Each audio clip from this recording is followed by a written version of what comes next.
to another journey together. We're so glad to have you here. Tonight, you will uncover hidden wisdom that enlightened masters have treasured for over 1,000 years to heal the soul and discover the profound rest that lives beneath all struggle. If you'd like, feel free to share what time it is and where you are listening from. I'm going to share with you a collection of healing Zen stories that contain the lost secrets of inner freedom and unshakable peace. Each ancient tale holds a powerful insight that can completely transform how you experience difficult emotions, overthinking, and the endless hunger for something more. These aren't just stories to fall asleep to. They're carefully guarded teachings from masters who discovered something most of the world has forgotten, that true tranquility isn't achieved by controlling our circumstances, but by understanding our deepest nature. As we move through these remarkable teachings, you'll feel something profound begin to unfold. The weight of your worries will start to lift.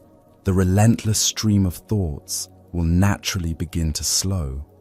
You'll find yourself gently dropping into a state of deep clarity and restful awareness. So allow yourself to settle completely now. Let your body melt into whatever holds you.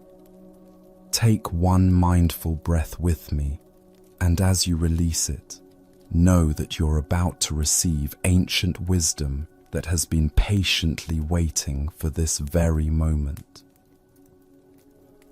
Let us explore a story about the illusion of seeking what we already possess.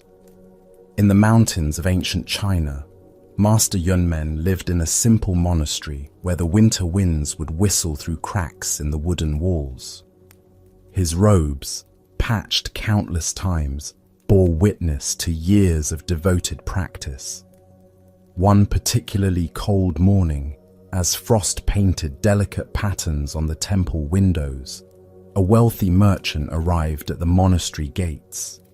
The merchant stepped from his ornate carriage, wearing robes of the finest silk, lined with fox fur that gleamed in the morning light. His jewelry caught the sun as he approached the meditation hall, where Master Yunmen sat in quiet contemplation. The merchant's footsteps echoed importantly across the stone floor as he bowed deeply before the master. "Honored teacher," the merchant began, his voice carrying the confidence of one accustomed to purchasing solutions. "I have traveled far seeking the Dharma. My coffers are full, and I can offer great donations to support your temple. Please, share with me the wisdom I seek to buy." Master Yunmen looked down at his own threadbare robes, then gazed steadily at the merchant's elaborate finery. The contrast was striking. Wealth displayed against simplicity, acquisition facing contentment. Without speaking, the master reached for a pair of small scissors that lay nearby and, in one deliberate motion, cut a large hole directly through his own sleeve. The merchant gasped in shock. "Master, your robe is completely ruined. How could you destroy your clothing?" "Indeed it is torn," Yunmen replied calmly, examining the ragged hole and pulling the fabric wider still. "Now it perfectly matches my understanding." The merchant's confusion deepened. "But how can damaged robes represent spiritual understanding? This makes no sense to me." Master Yunmen smiled with infinite gentleness. "My friend, you arrive here wrapped in layers of wealth and status, hoping to purchase wisdom as easily as you would buy cloth in the marketplace. But observe this carefully." He held up the torn sleeve so the light streamed through the opening. "This hole was always present in the fabric. I simply made visible what was already there. Your Buddha nature too has always been perfect and complete, requiring nothing, lacking nothing. No amount of money can purchase what you already possess in full measure, and no poverty can diminish or take away what is eternally yours. The merchant stared at the hole in the master's robe, and in that moment of seeing, something shifted in his understanding. His elaborate coverings suddenly felt heavy and unnecessary, hiding nothing but the same emptiness that showed through Yunmen's torn sleeve. The Buddha once said, "You are perfect as you are, and you could use a little improvement." This ancient wisdom illuminates the fundamental paradox of spiritual seeking.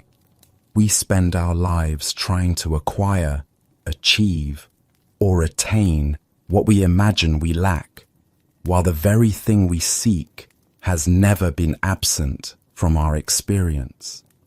Why do we fall into this trap of seeking externally for what exists within? Zen Buddhism points to our conditioned belief in scarcity and inadequacy. From childhood, we absorb the message that we are incomplete, that happiness and peace must be earned through accomplishment, purchased through acquisition, or validated through others' approval. This creates what Zen calls hungry ghost mentality, the endless appetite that can never be satisfied because we're looking in the wrong direction. The merchant's silk robes represent all the external layers we wrap around ourselves, hoping to feel complete.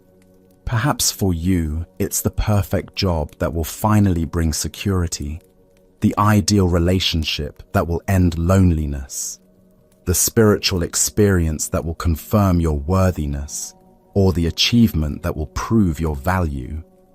Like the merchant's finery, these pursuits aren't inherently wrong, but they become obstacles when we mistake them for the source of our wholeness. Master Yunmen's deliberate tearing reveals profound teaching about the nature of perfection. In Zen understanding, true perfection isn't flawless appearance, but authentic presence. The hole in the robe doesn't diminish its capacity to provide warmth or protection. If anything, it makes the garment more honest about its nature. Similarly, our perceived flaws, mistakes, and inadequacies don't diminish our Buddha nature. They simply make visible what was always true, that perfection includes imperfection, that wholeness encompasses brokenness. Zen teacher Suzuki Roshi taught, "Each of you is perfect the way you are, and you can use a little improvement." This isn't contradiction, but recognition of our dual nature. On the absolute level, our essential being lacks nothing and needs no enhancement. On the relative level, we continue growing, learning, and healing throughout our lives. Both perspectives are true simultaneously. Consider how often throughout your day you operate from the assumption of inadequacy. Notice the internal voice that whispers, if only I were smarter, more attractive, more successful, more spiritual, then I would be worthy of love and peace." This voice keeps us perpetually seeking outside ourselves for what can only be recognized within. The Buddha taught, "What you seek is seeking you." The peace, wisdom, and love we long for are not destinations to reach, but the very ground of our being to recognize. Like the hole that was always in Yunmen's fabric, our Buddha nature has never been absent, only overlooked beneath layers of conditioning and seeking. Tonight, as you rest in this moment, can you sense the completeness that exists beneath your stories of inadequacy? Can you feel the peace that doesn't depend on your circumstances? The love that doesn't require external validation? the wisdom that needs no degrees or credentials. As the Buddha said, "Look within, you are the Buddha." Our next story reveals how authenticity emerges when we stop trying to be holy. In the ancient capital of Kyoto, Master Ikkyu walked the bustling streets where merchants hawked their wares and children played in dusty alleyways. The city hummed with life, ordinary, messy, and beautifully human. As he strolled past a group of stern-faced monks engaged in heated theological debate, their voices carried across the marketplace. "The truly dedicated practitioner eats only once daily," declared one monk, adjusting his perfectly arranged robes. "Twice daily eating shows attachment to pleasure and lack of discipline." "Furthermore," added another, stroking his beard importantly, "gazing upon flowers distracts the mind from proper meditation. We must guard against such worldly temptations if we wish to achieve enlightenment." The monks nodded seriously at each other, their discussion growing more intense as they passed the finest details of monastic behavior. Master Ikkyu listened briefly to their scholarly arguments, then, without comment, walked directly into a nearby tavern. The establishment was filled with farmers still covered in mud from their rice fields, their faces weathered by sun and honest labor. The group of monks, horrified by what they witnessed, rushed after him into the tavern. "Master Ikkyu," they called out in shock. "How can you enter such a place? We are monks. This behavior is completely inappropriate for someone of your standing." Ikkyu had already seated himself at a wooden table among the farmers, sharing rice wine and listening to their stories of the day's work in the fields. He looked up at the scandalized monks with eyes twinkling with gentle mischief. "You speak truly," he replied. "You are indeed monks. However, I forgot to be one this morning." "But master," one monk protested, his voice tight with concern. "What about your sacred vows? What about your reputation in the community? People look up to you as a spiritual example." Ikkyu raised his simple clay cup in a toast. "My vow is to wake up moment by moment. As for my reputation, it sleeps quite soundly without my constant attention." He turned back to the farmers surrounding him. "These men understand when rice is ready for harvest, simply by observing the color and weight of the grain. They know rain is coming by subtle changes in the air that city dwellers miss entirely. They recognize the Buddha in the mud caked under their fingernails, in the ache of muscles after honest work, in the satisfaction of feeding others through their labor. Tell me, what profound truths do you know?" The monks stood speechless, their carefully constructed arguments suddenly seeming hollow in the face of Ikkyu's simple presence among the farmers. The master continued his conversation about the wisdom found in understanding seasons, the generosity of earth, and the deep satisfaction that comes from work that serves life itself. Later that evening, as they walked back toward the monastery, one young monk approached Ikkyu hesitantly. "Master, were you teaching us something important back there in the tavern?" Ikkyu's response was gentle but direct. "Only if you were learning something. Buddha's wisdom reminds us, better than 1,000 hollow words is one word that brings peace." The deeper teaching here shows us that authenticity carries more spiritual power than any performance of holiness. Why do we so easily fall into the trap of spiritual perfectionism? Zen Buddhism reveals several patterns that create this tendency. First is our attachment to identity and image. We become invested in being seen as good practitioners, wise teachers, or evolved individuals. This attachment to spiritual identity can become as binding as any worldly ego, perhaps more so because it disguises itself as virtue.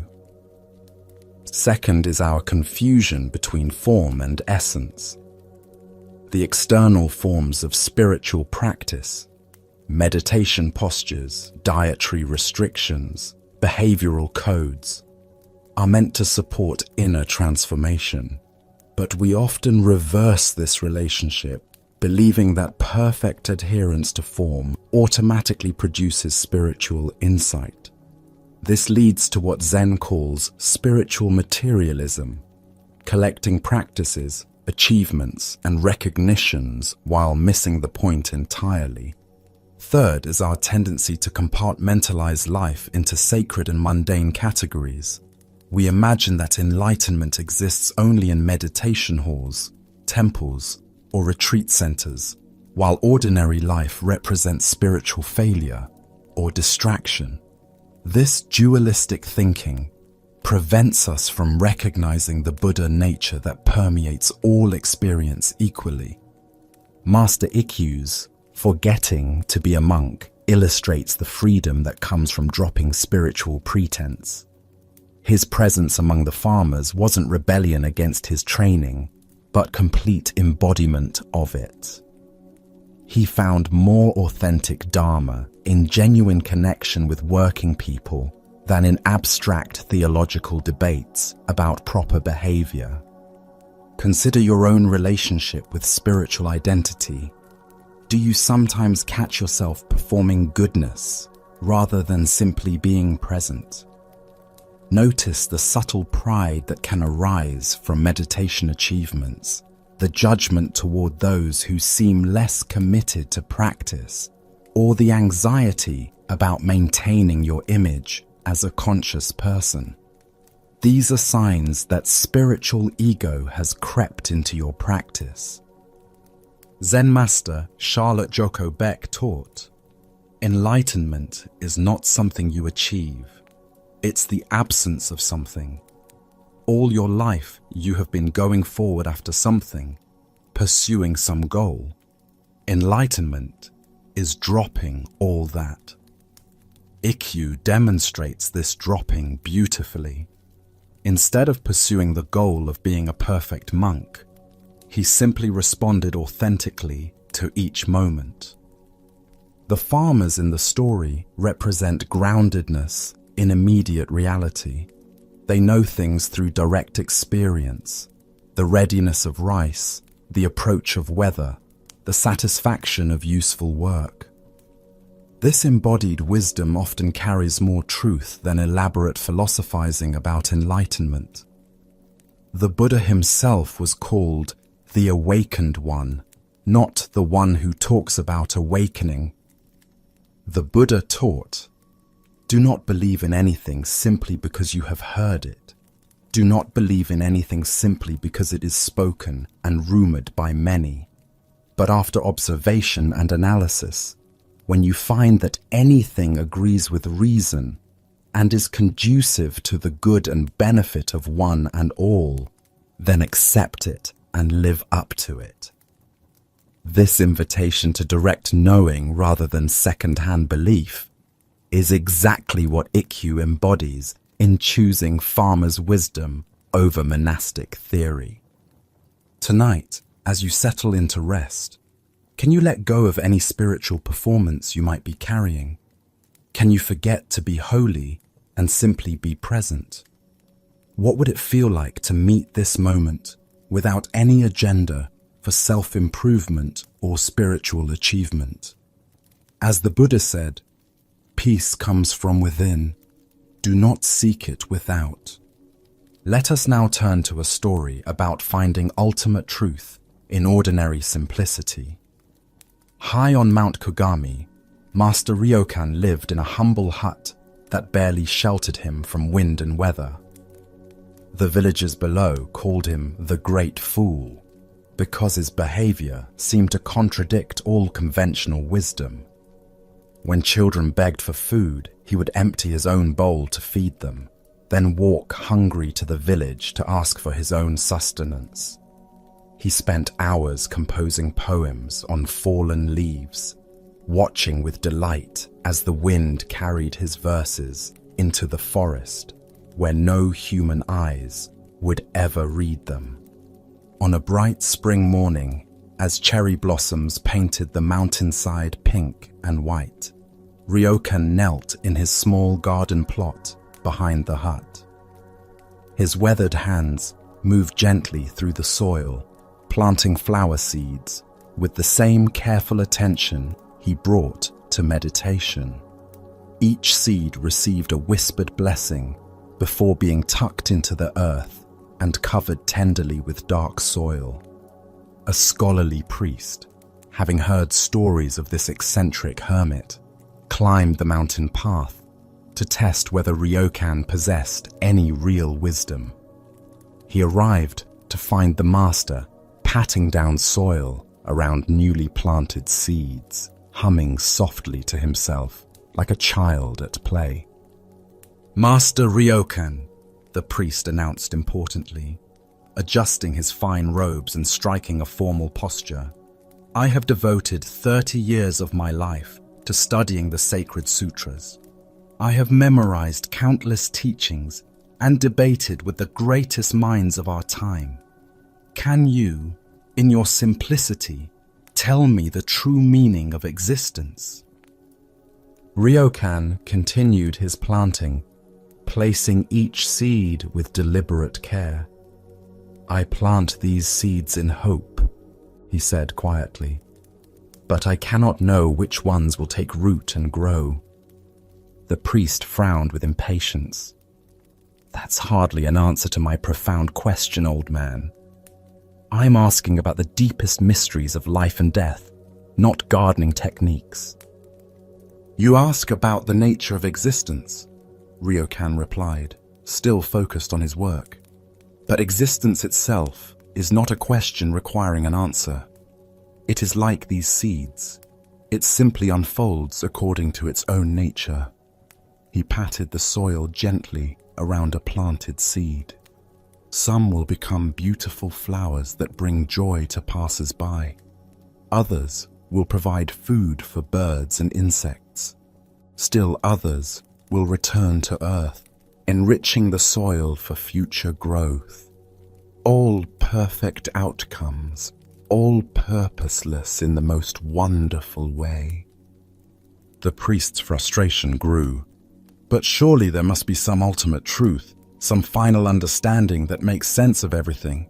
What is the deepest wisdom you have gained?" Ryokan smiled with infinite kindness and held out a single seed in his palm. "Plant this," he said simply. "But master, I don't have time for such mundane activities. I have important spiritual work to accomplish, texts to study, students to teach. I cannot waste my precious time on gardening." "Ah," said Ryokan, his eyes sparkling with gentle humor. "Then you have answered your own question perfectly. The ultimate truth you seek is that there is no ultimate truth more important than this seed resting in your hand right now." The priest left the mountain, convinced that Ryokan was indeed a fool, just as the villagers claimed. But years later, whenever complex philosophical problems arose in his studies, he would remember the feeling of that tiny seed in his palm, so small, so ordinary, yet containing infinite possibility. And mysteriously, those difficult questions would dissolve like morning mist, leaving only simple presence. As the Buddha observed, if you want to know your past, look at your present condition. If you want to know your future, look at your present actions. What emerges from this story is the profound truth that enlightenment is not a grand achievement, but a return to original simplicity. Why do we complicate the spiritual path with endless seeking and elaborate theories? Zen Buddhism points to our addiction to complexity and our fear of the ordinary. We imagine that profound wisdom must be difficult to understand, requiring years of study and sophisticated concepts. This intellectual pride keeps us searching for extraordinary experiences while overlooking the miracle of simple existence. The priest represents our educated mind that has learned to value abstract knowledge over direct experience. He has memorized teachings about awakening, but cannot recognize it in the immediate moment of planting seeds. This is the tragedy of spiritual materialism, accumulating information about enlightenment while missing the enlightenment that is always present in ordinary activities. Master Ryokan's great foolishness demonstrates what Zen calls beginner's mind, the fresh, open awareness that meets each moment without preconceptions. Children possess this naturally, which is why they find wonder in simple things that adults dismiss as insignificant. Ryokan maintained this childlike wonder throughout his life, finding profound joy in activities others considered mundane. The seed in Ryokan's palm represents the present moment itself. Like a seed, each moment contains infinite potential but requires our attention and care to actualize that potential. When we're busy seeking future enlightenment or analyzing past experiences, we miss the creative power available right now. Consider how often you postpone happiness or peace until you achieve some imagined spiritual milestone. Perhaps you think, once I master meditation, then I'll be centered. Or, when I understand the teachings better, then I'll find peace. This future-oriented seeking keeps us from recognizing that the peace we seek is already present in the simple act of breathing, the ordinary miracle of awareness itself. Zen teacher Shunryu Suzuki said, "In the beginner's mind there are many possibilities, but in the expert's mind there are few." Ryokan embodied this beginner's mind perfectly. Each seed he planted was a fresh encounter with mystery. Each poem written on leaves was complete in itself, needing no preservation or recognition to fulfill its purpose. The purposelessness Ryokan describes is not meaninglessness, but freedom from the tyranny of constant goal-seeking. When we can engage fully in activities for their own sake rather than for what they might produce, we discover a quality of presence that transforms the mundane into the sacred. Washing dishes becomes meditation, walking becomes prayer, planting seeds becomes communion with the creative force of existence. The Buddha taught, thousands of candles can be lighted from a single candle, and the life of the candle will not be shortened. Happiness never decreases by being shared. Ryokan lived this teaching through his generous simplicity, finding joy in giving away his poems to the wind, his food to hungry children, and his time to anyone who visited his humble hut. Tonight, as you prepare for rest, can you find the ultimate truth in some simple activity? Perhaps feeling the weight of your blanket, noticing your breath naturally slowing, or sensing the miracle of your body healing and regenerating as you sleep. What if the deepest wisdom you seek is already here, disguised as this ordinary moment? As the Buddha said, peace comes from within. Do not seek it without. As we continue our journey through the wisdom of Zen Buddhism, we encounter a profound teaching about the nature of our original mind. In a bustling temple where Master Bankei was giving a Dharma talk, the morning air was filled with the scent of incense and the quiet rustle of listeners settling into meditation posture. The gathered students, ranging from farmers to merchants to fellow monks, had come to hear about the unborn Buddha mind that Bankei taught with such clarity and power. Suddenly, the peaceful atmosphere was shattered by loud shouting from the back of the hall. A Nichiren priest had entered with the obvious intention of disrupting the gathering, his voice cutting through the silence as he proclaimed his own teachings and denounced what he called Bankai's false dharma. The crowd shifted uncomfortably, some turning to look with irritation at the disruptor, others whispering among themselves about this rude interruption. Master Bankei, however, remained perfectly calm. His face showed no trace of anger or annoyance. Instead, he smiled warmly and addressed the shouting priest with genuine appreciation. "Thank you, my friend, for sharing your passionate teachings with us. Your dedication to the Dharma is clearly strong. Please come forward so everyone can hear you better. I welcome your voice in our discussion." The priest, who had been prepared for argument or dismissal, found himself caught completely off guard by this unexpected welcome. He approached the front of the hall suspiciously, certain that the Zen master was somehow mocking him or setting a trap. "You think you're clever, don't you?" the priest said defensively. "I see through your false courtesy. You're just trying to make me look foolish in front of these people." Bankai's expression remained kind and genuinely curious. "I can see that you feel strong anger toward me and my teaching.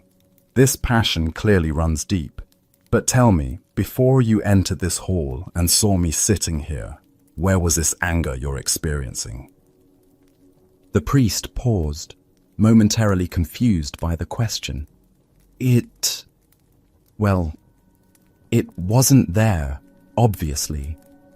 The anger came when I witnessed you misleading these sincere people with your incorrect understanding of Buddha's teaching.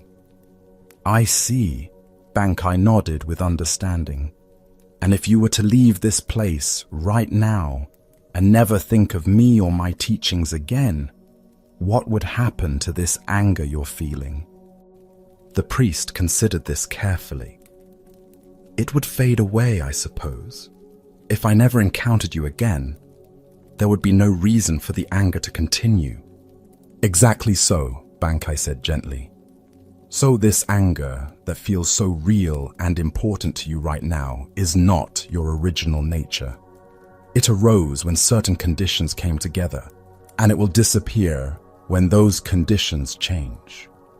But tell me, what was present in you before this anger appeared? And what will remain after it dissolves?" The priest stood quietly for a long moment, looking within himself with a quality of attention he rarely brought to his inner experience. I'm not sure what to call it. There's something there, but it's not easy to describe." "Perfect," Bankai smiled. "No need to name it or define it.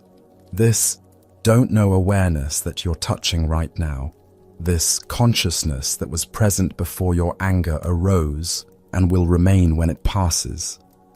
This is what I call the unborn Buddha mind. It's not something special you need to achieve through years of practice or study. You're functioning from it right now, even in the midst of our discussion." The priest's entire demeanor began to soften as he recognized something fundamental about his own awareness. The rigid anger that had driven him to disrupt the teaching was still present, but now it was held in a larger space of recognition. "This original mind," Bankei continued, "is unborn because it was never created, and it's undying because it can never be destroyed.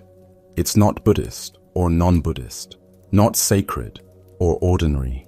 It's simply the aware presence that makes all experience possible. Right now, it's allowing you to hear my words, to feel whatever emotions are arising, to make sense of this moment. You don't need to understand it intellectually or achieve it through effort. You're already living from it perfectly. The priest bowed deeply, no longer an angry disruptor, but a fellow human being touched by recognition of his own deepest nature. The Buddha understood that hatred does not cease by hatred, but only by love. This is the eternal rule. This ancient wisdom illuminates how Master Bankei met aggression with acceptance, transforming conflict into teaching through the power of recognition. Why do we so readily get caught in reactive patterns when challenged or attacked? Zen Buddhism explains that we habitually identify with our emotions and thoughts, mistaking temporary mental states for our permanent identity. When someone triggers anger in us, we think, "I am angry," rather than recognizing anger is arising in awareness. This subtle difference has profound implications for how we respond to conflict.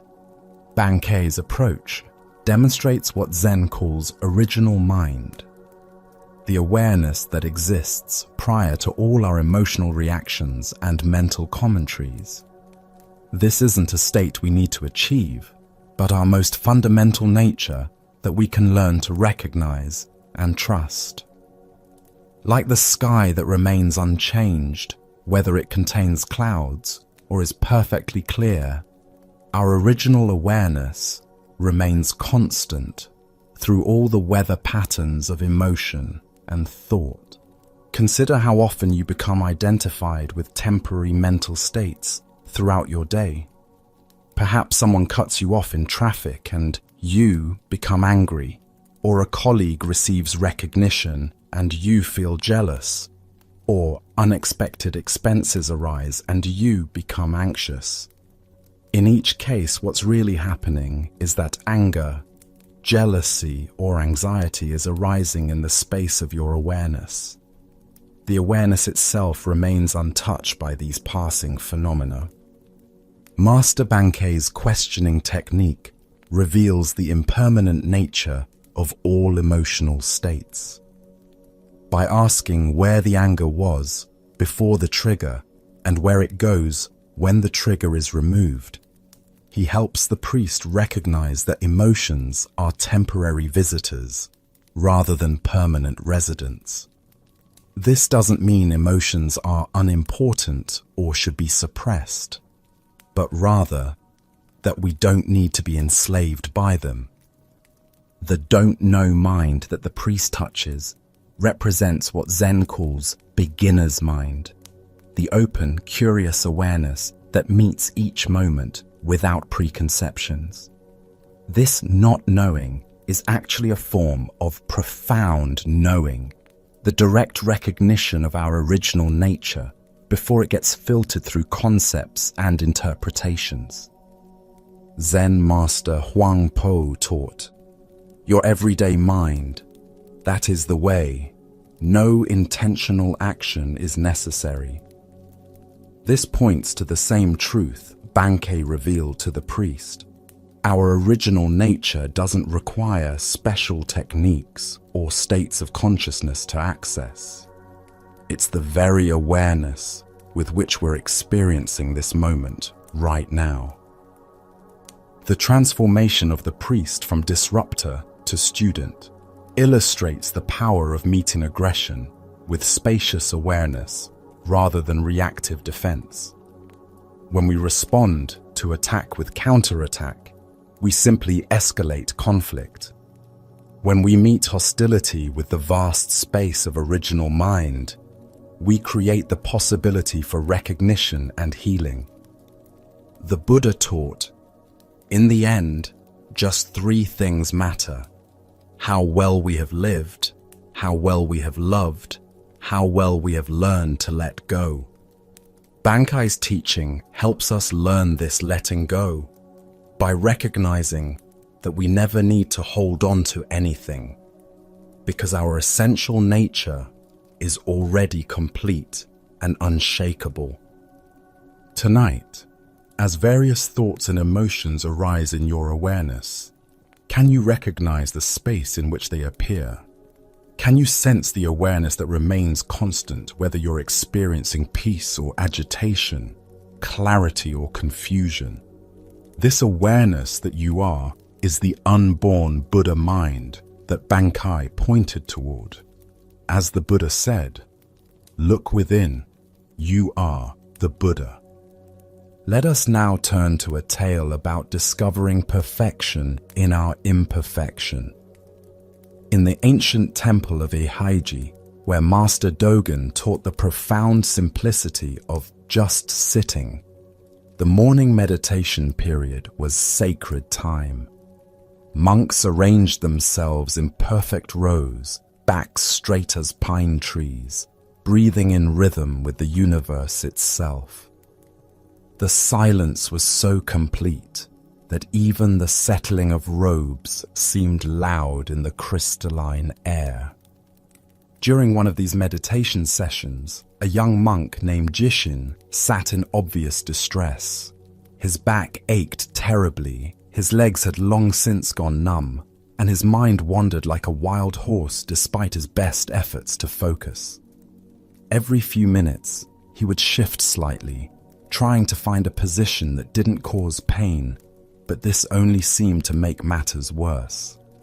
His face showed the strain of trying to force himself into some imagined ideal of perfect meditation. Finally, unable to bear his struggle in silence any longer, Jishin approached Master Dogen during the brief break between sitting periods. With obvious embarrassment and frustration, he whispered, "Master, I feel like I'm failing completely at Zazen. My back is screaming with pain. My legs fall asleep until I can't feel them at all. And my mind jumps from thought to thought like a monkey in a tree. No matter how hard I try, I cannot seem to sit correctly. Am I hopeless as a meditation student?" Master Dogen, rather than offering comfort or correction, looked at the young monk with eyes that held both kindness and profound understanding. "Show me," he said quietly, "exactly how you sit incorrectly." Jishin was taken aback by this unusual request, but he demonstrated his posture, slumped slightly from the pain, shifting restlessly, his face tense with effort and self-criticism. His whole being radiated the struggle between what he thought meditation should look like and what his actual experience was providing. Dogen observed carefully, then surprised the monk even further. "Excellent," he said with genuine appreciation. "Now, sit incorrectly with complete commitment. Don't try to fix anything. Don't attempt to improve your posture or calm your mind. Simply be completely dedicated to this incorrect sitting." "Master, I don't understand what you mean," Jishin replied, his confusion evident. "How can incorrect sitting be excellent? Shouldn't I be trying to sit properly?" "Right now," Dogen explained with infinite patience, "you are fighting with your sitting. You have created an image of correct sitting in your mind, and you struggle constantly to match this ideal. This struggle itself is the problem. The back pain, the wandering thoughts, the restless legs. This is your sitting right now. Don't add the extra burden of judgment and resistance to what's already present." The young monk returned to his cushion and tried to follow this strange instruction. But as he attempted to accept his discomfort, he found himself trying to accept correctly, adding yet another layer of effort to his practice. Noticing this, Dogen approached again with a gentle smile. "Now I see you're trying to accept properly. Can you fail at acceptance with complete, wholehearted dedication?" Suddenly, Jishin burst into quiet laughter, finally seeing the endless loop he had created.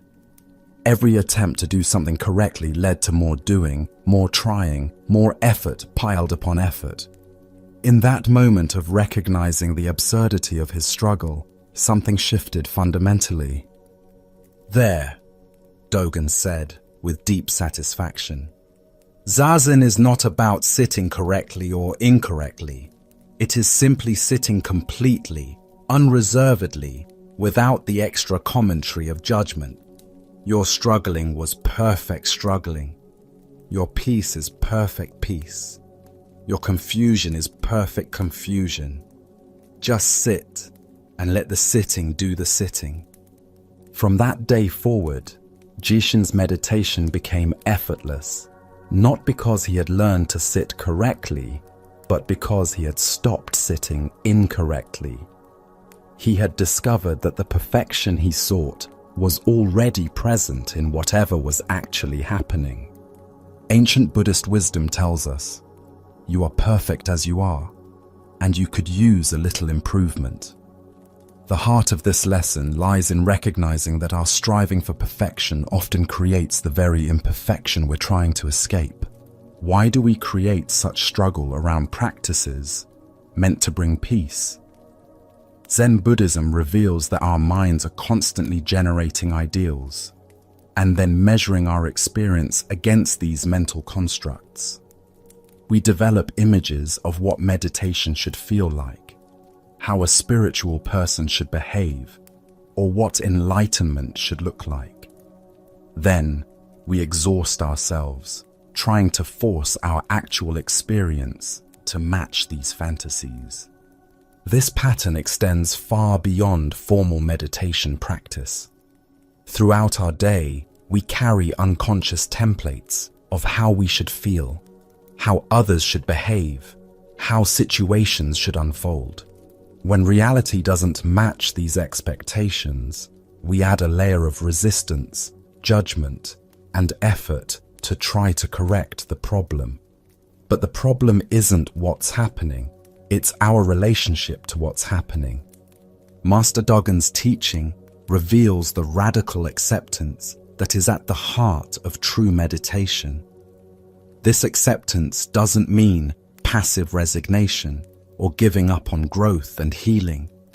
Rather, it means meeting this moment exactly as it is, without the extra effort of trying to make it different.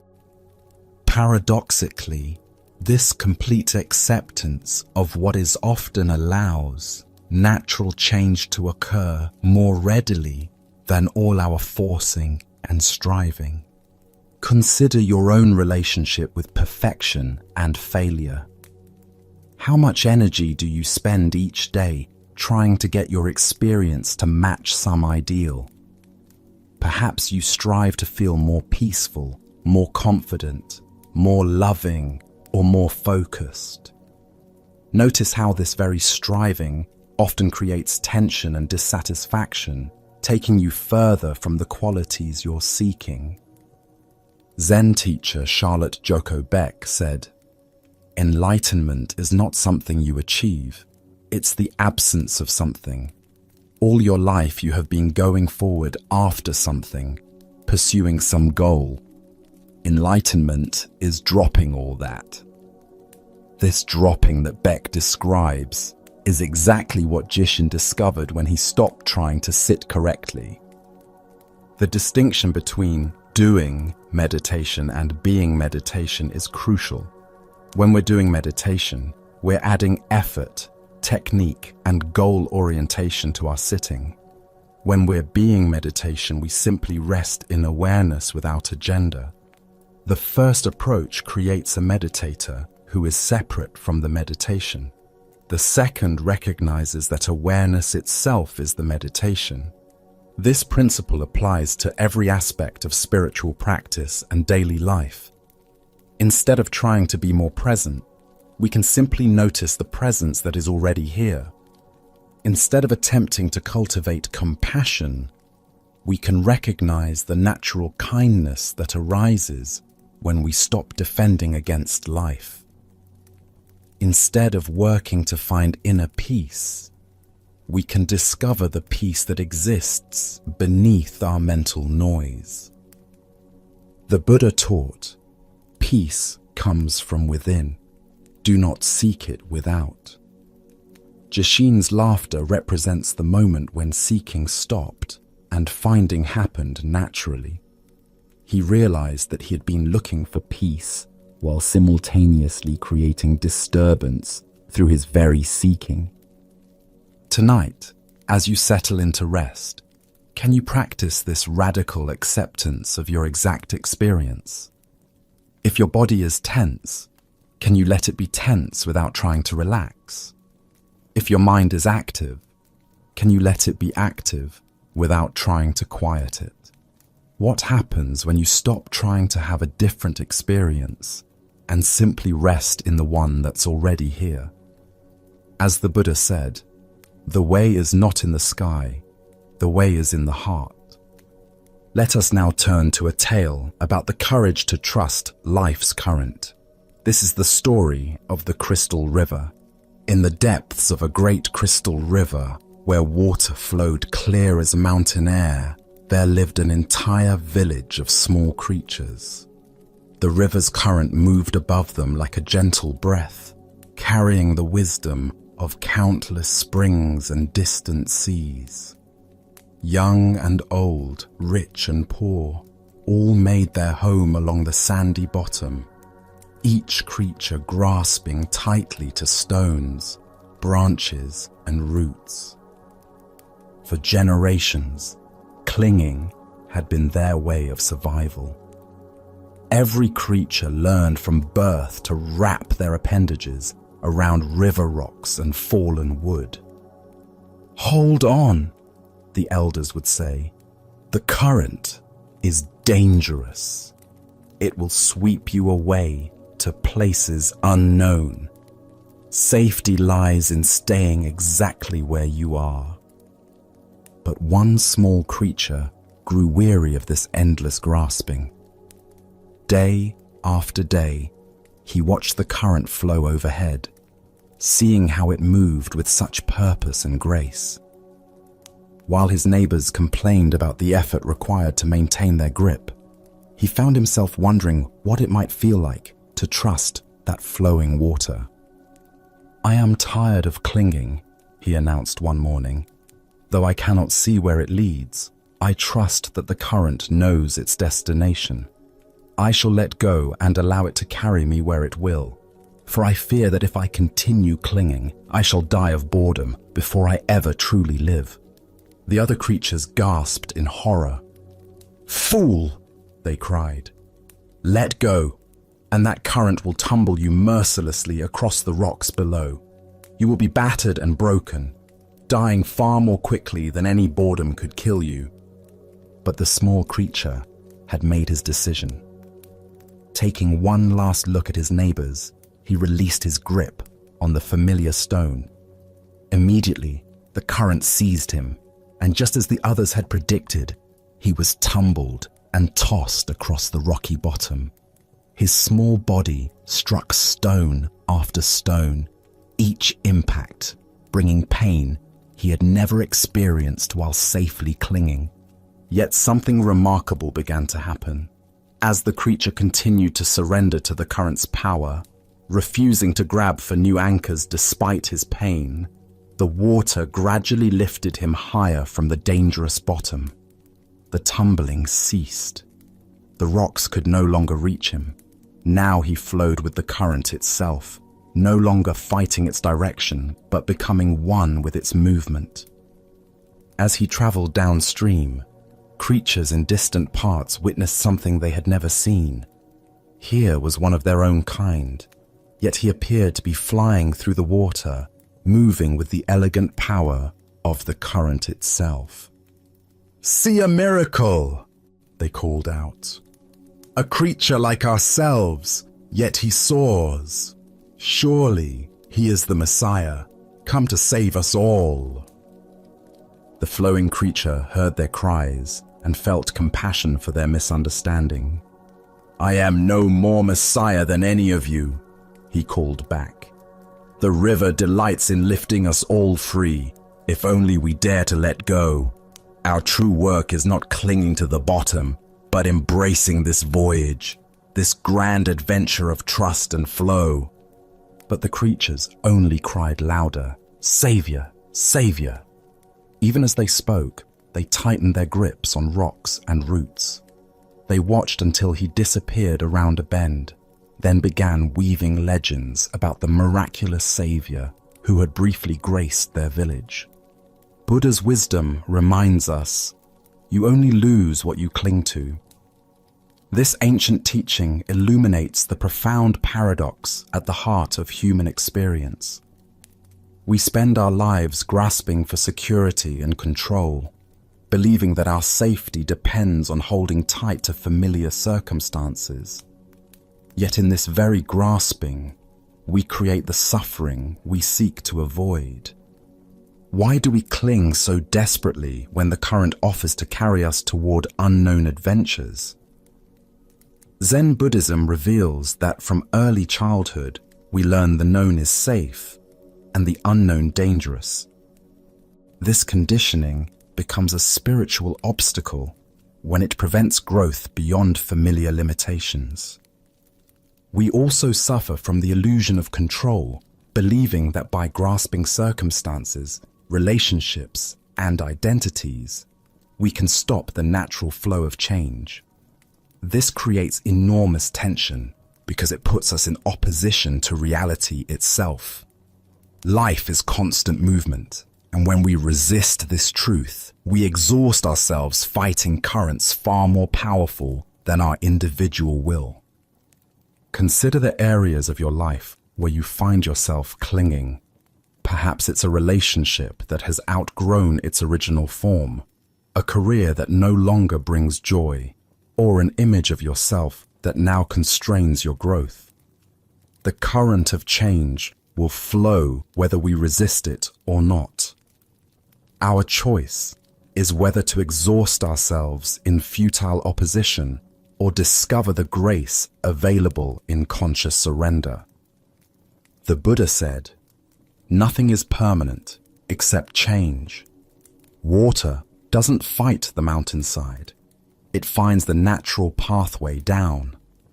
When we learn to move with life's current rather than against it, we discover effortless effectiveness that rigid resistance can never achieve. Tonight, as you rest in this moment's stillness, what might you be ready to release? Perhaps it's a worry about tomorrow's challenges, a resentment from yesterday's disappointments, or a way of defining yourself that has grown too small. Can you feel into the current of this moment's aliveness and trust its direction? As the Buddha taught, let go of what has passed. Let go of what may come. Let go of what is happening now. Relax right now and rest. In this trust, we discover that the current we feared would destroy us is actually the very force that can carry us home to our true nature. As we continue our journey through the wisdom of Zen Buddhism, let us explore a story about transforming our relationship with suffering. This is the tale of the salt and the lake. In a quiet monastery nestled among rolling hills, there lived an aging master, renowned for his patience and wisdom. Among his students was a young apprentice whose heart had become heavy with complaints about life's difficulties. Each morning, the apprentice would arrive with fresh grievances. "Master, why is life so hard? Yesterday, my meditation was disturbed by noise. Today, my back aches from the hard floor. When will this suffering end?" His voice carried the weight of someone who had catalogued every small discomfort until they had grown into an overwhelming burden. The master listened with infinite patience, but as days turned to weeks, he recognized that words alone would not shift his student's perspective. One crisp morning, as golden sunlight streamed through their simple dwelling, the master made an unusual request. "My dear student," he said gently, I need you to go to the kitchen and bring me some salt. Just a handful will suffice." The apprentice, puzzled by this simple task, nonetheless obeyed. He returned with cupped palms containing coarse white crystals. "Now," the master instructed, producing a small glass of water, "place all of that salt into this glass and drink it." The young man hesitated. "Master, that seems like far too much salt for such a small amount of water." "Trust the process," the master replied. "Drink." The apprentice poured the salt into the glass, watching the crystals dissolve into a cloudy, unappetizing mixture. He lifted it to his lips and took a large gulp, immediately grimacing as the intensely bitter taste filled his mouth. "How does it taste?" the master asked. "Bitter," the apprentice spat. "Terribly, overwhelmingly bitter. I can barely stand it." The master chuckled softly. "Excellent. Now bring that same amount of salt and come with me." Together, they walked in contemplative silence until they reached the shores of a pristine mountain lake. The water stretched before them like a mirror, reflecting the sky so perfectly that it was difficult to tell where earth ended and heaven began. "Now," the master said, "place this handful of salt into the lake." The apprentice waded into the shallow water and opened his hands, watching as the salt crystals scattered across the lake's surface, quickly dissolving without leaving any visible trace. "Drink from the lake," the master instructed. The young man cupped the lake water in his hands and brought it to his lips. The water was clean, refreshing, with the pure taste of mountain streams. "How does it taste?" the master asked. "Much fresher," the apprentice replied, genuinely surprised. "Clean and pure." "Do you taste the salt?" the master inquired gently. The student paused, paying careful attention. "No," he said slowly. "I don't taste any salt at all." The master sat beside his student on a smooth stone at the water's edge. His weathered hands reached out to clasp the young man's hands in profound tenderness. "My dear student," the master said, "the pain of life is pure salt, no more, no less. The amount of pain in existence remains constant, but the amount of bitterness we experience depends entirely on the container we put that pain into." The apprentice listened with new understanding. "When you are in pain," the master continued, "the only thing you can truly control is your response. You can choose to be a small glass where every grain of salt overwhelms your senses, or you can choose to enlarge your sense of things to become like this vast lake where the same salt dissolves harmlessly into something much greater." The master paused. "Stop being a glass, my friend. Become a lake. The Buddha once said, 'Pain is certain, suffering is optional.' This fundamental teaching reveals the heart of our relationship with difficulty. We cannot eliminate the challenges woven into human existence, but we have tremendous power over how that pain affects us. What emerges from this story is understanding about consciousness itself. Our awareness is not fixed in size. It can contract into the narrow confines of a glass, where every difficulty looms enormous, or it can expand into the spaciousness of a lake, where the same difficulties become manageable. Why do we often choose to be the glass rather than the lake? First is our tendency toward pain myopia, becoming so focused on discomfort that it fills our entire awareness. Second is our habit of story proliferation, taking a single, painful event and creating elaborate narratives about how unfair life is. Third is the comparing mind, measuring our pain against an imaginary standard of how life should be. The lake perspective doesn't minimize genuine pain or suggest passivity. Rather, it offers a skillful way of relating to inevitable challenges that doesn't compound them with unnecessary suffering. From lake consciousness, we can respond to problems more creatively because we're not overwhelmed. Zen master Thich Nhat Hanh taught, "Thanks to impermanence, everything is possible." From the lake perspective, we remember that everything arises and passes away within the vast space of awareness. Today's crisis becomes tomorrow's memory. We become a lake through practices that naturally expand awareness. Meditation teaches us to rest in spacious presence. Gratitude helps us notice experiences beyond immediate difficulties. Service reminds us that our pain is part of shared human experience. Tonight, as you reflect on current challenges, can you sense the difference between experiencing them from glass consciousness versus lake consciousness? What would it feel like to allow your awareness to expand beyond the immediate intensity of difficulties to include the vast context of this moment? As the Buddha taught, if you want to know your mind, sit down and observe it. If your mind is clear, happiness will come. The clarity he speaks of is not the absence of salt, but the spaciousness to hold it skillfully.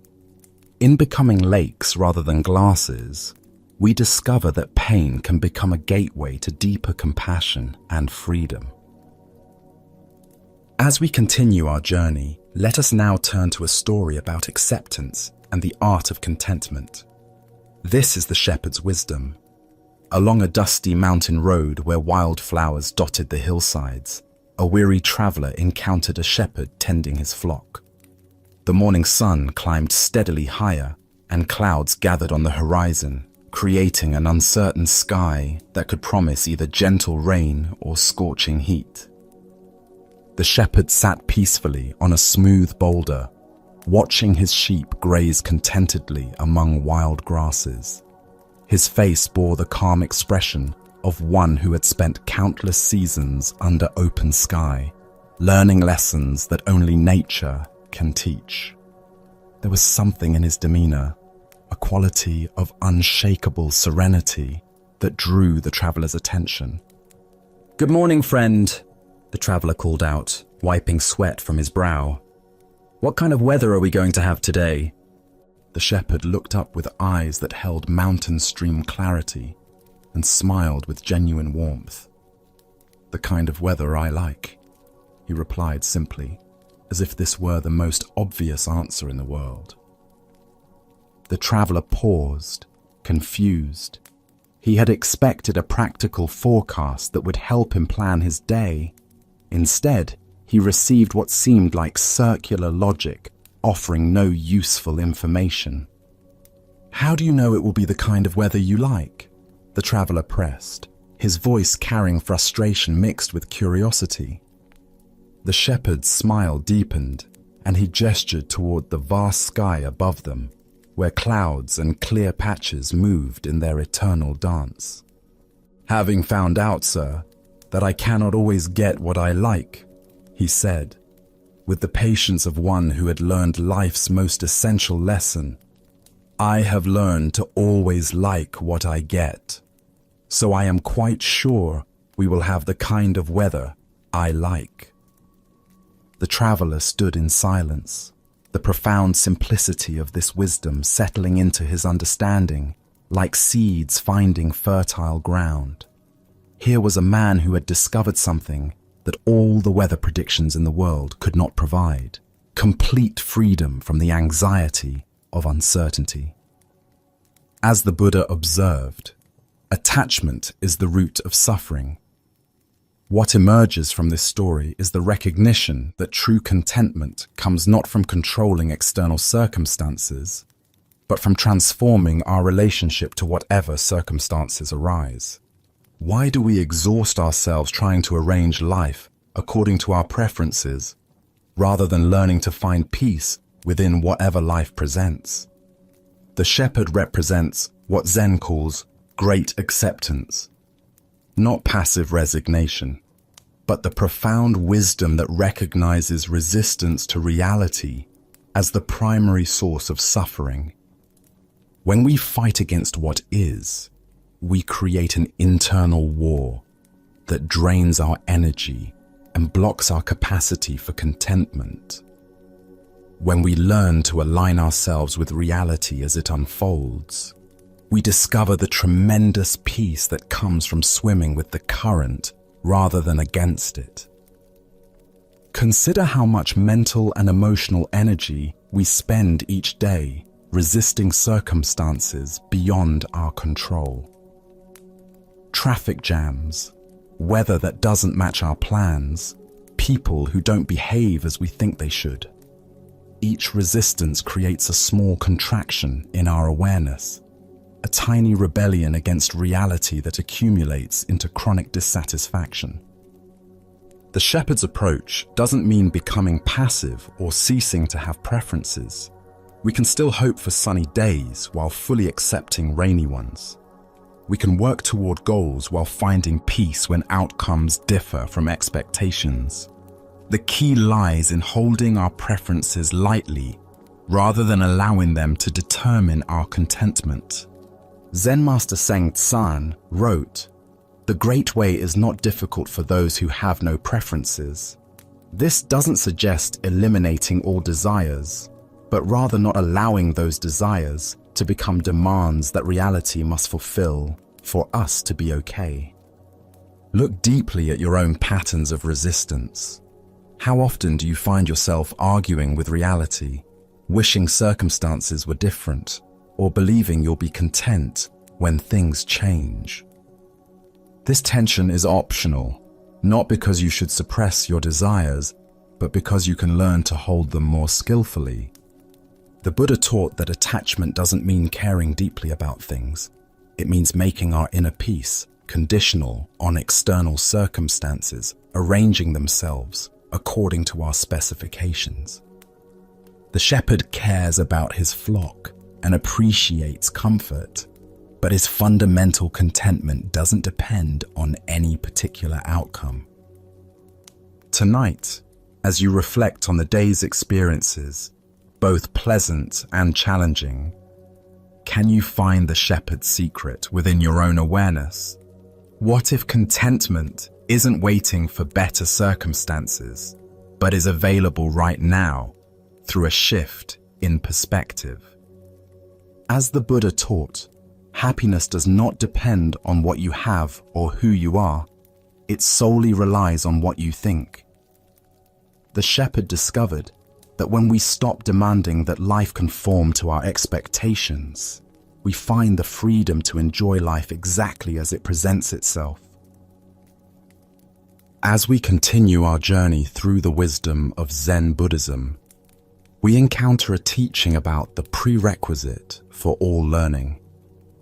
This story unfolds in the elegant receiving room of a great Zen master's monastery, where a young scholar arrives seeking wisdom.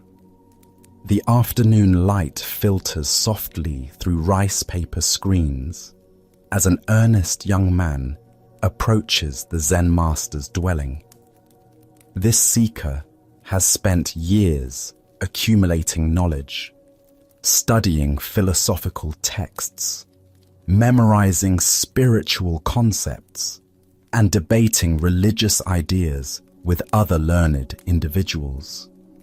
His mind brims with theories about enlightenment, quotes from sacred texts, and sophisticated interpretations of ancient teachings. He has come to request instruction in the ways of Zen, confident that his extensive preparation has made him ready for advanced teachings. The Zen master welcomes him warmly and invites him to sit on a simple cushion beside a low wooden table. Without speaking about Zen or enlightenment, the master begins preparing tea with graceful, deliberate movements. Each gesture carries a quality of complete attention as he arranges the ceramic cups, measures the tea leaves, and heats the water to the precise temperature. The young scholar watches somewhat impatiently, eager to discuss profound spiritual matters rather than observe this mundane tea preparation. Surely someone of his sophistication deserves more substantial instruction than watching an old man make tea. The master places an elegant cup before his guest and begins to pour the steaming tea with steady precision. The golden liquid fills the cup to its brim, but the master continues pouring. The tea overflows onto the saucer, then onto the table, and finally begins dripping onto the floor. Still, the master continues pouring. Unable to contain himself any longer, the young man exclaims, "Master, the cup is full! It cannot hold any more tea!" The Zen master sets down the teapot and looks directly into the scholar's eyes. "Indeed," he says quietly, "this cup is like your mind. It is already full. How can I teach you anything about Zen when there is no room in your understanding for new insights? First, empty your cup. Then we can begin." As the Buddha observed, an empty cup can be filled with fresh tea. What emerges from this story is the essential quality of beginner's mind, or shoshin in Japanese, that makes all genuine learning possible. Why do we struggle to maintain the openness that allows new understanding to enter our awareness? Buddhist psychology explains that our accumulated knowledge, opinions, and conceptual frameworks can become barriers to direct experience. When we approach any situation convinced we already know what it contains, we filter everything through our existing beliefs rather than meeting it freshly. This mental fullness operates much more subtly than obvious arrogance. We might consider ourselves humble while still carrying unconscious assumptions about how spiritual practice should unfold, what enlightenment should feel like, or how awakened people should behave. These preconceptions create a kind of spiritual static that interferes with clear perception. The Buddha said, "In the beginner's mind, there are many possibilities, but in the expert's mind, there are few." Shunryu Suzuki expanded this teaching, explaining that beginner's mind includes both the wonder that comes from not knowing and the courage to not know. This isn't ignorance, but wise innocence. The willingness to meet each moment without imposing yesterday's understanding upon it. Consider how your accumulated spiritual knowledge might sometimes interfere with direct experience. Perhaps you've read about mindfulness in ways that create expectations about what present moment awareness should feel like. Maybe you've heard descriptions of peace that prevent you from accepting the particular quality of calm available right now. Our concepts about enlightenment can become obstacles to recognizing the enlightenment that's already present. Zen Master Bankei taught his students about the unborn mind that exists before thoughts, concepts, and learned behaviors shape our perception. This original awareness doesn't need to be created through practice. It only needs to be recognized beneath the accumulation of mental content. But recognition requires the humility to not know, even about our most treasured insights. The practice of emptying our cup happens moment by moment. Each time we notice ourselves rushing to conclusions, defending positions, or filtering experience through familiar categories, we can pause and ask, what would I see if I didn't already know what this is? This beginner's mind applies not only to spiritual matters, but to every encounter with life. What would it mean to approach your partner as if meeting them for the first time?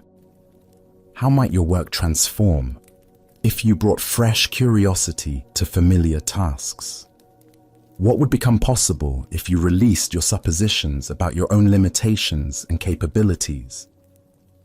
Tonight, as you rest in these moments before sleep, can you empty your cup of the day's accumulated judgments and interpretations?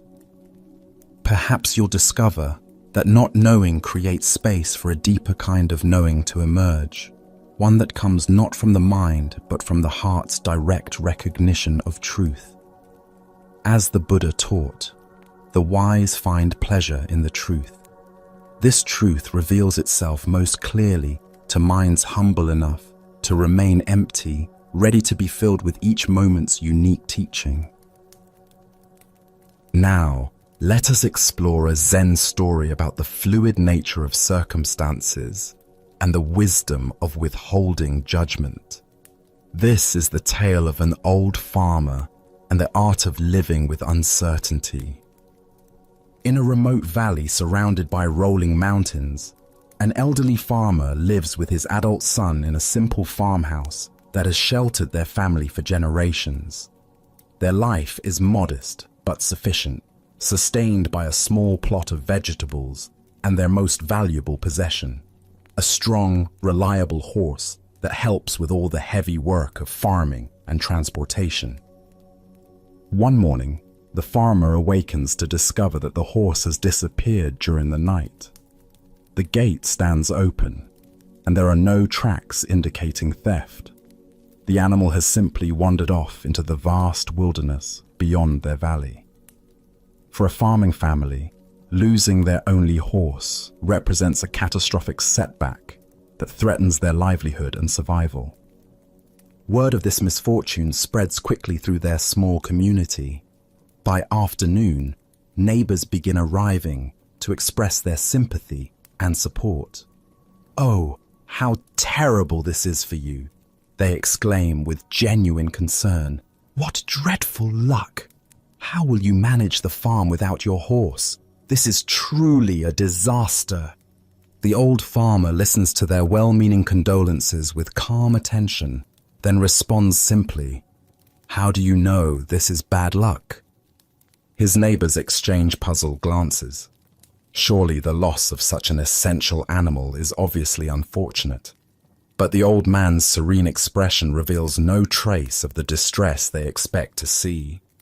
He continues with his daily activities as if nothing particularly significant has occurred. The next morning brings an extraordinary development.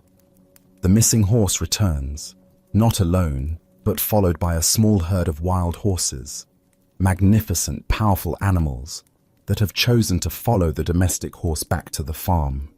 The farmer and his son quickly construct temporary fencing to contain this unexpected windfall. The same neighbors who had offered sympathy now rush over to share in the celebration. "What incredible good fortune," they declare with excitement. "You've gone from having one horse to owning an entire herd. This is the best luck anyone could imagine. You must be overjoyed by this blessing." Again, the old farmer listens thoughtfully to their enthusiastic congratulations before responding with the same calm curiosity. "How do you know this is good luck?" The following day, the farmer's son attempts to break one of the wild horses for riding. These animals, though beautiful, have never known human handling and resist fiercely. During the training session, the young man is thrown violently from the horse's back and suffers a severe break in his leg that leaves him unable to walk without assistance. Once more, the neighbors gather to offer their support in what appears to be another turn toward misfortune. "How dreadful," they lament, shaking their heads at this latest setback. "Just when things were looking so positive, this terrible accident happens. Your poor son. What bad luck has befallen your family again?" The old farmer tends to his son's injury with gentle care while responding to their expressions of sympathy with familiar words.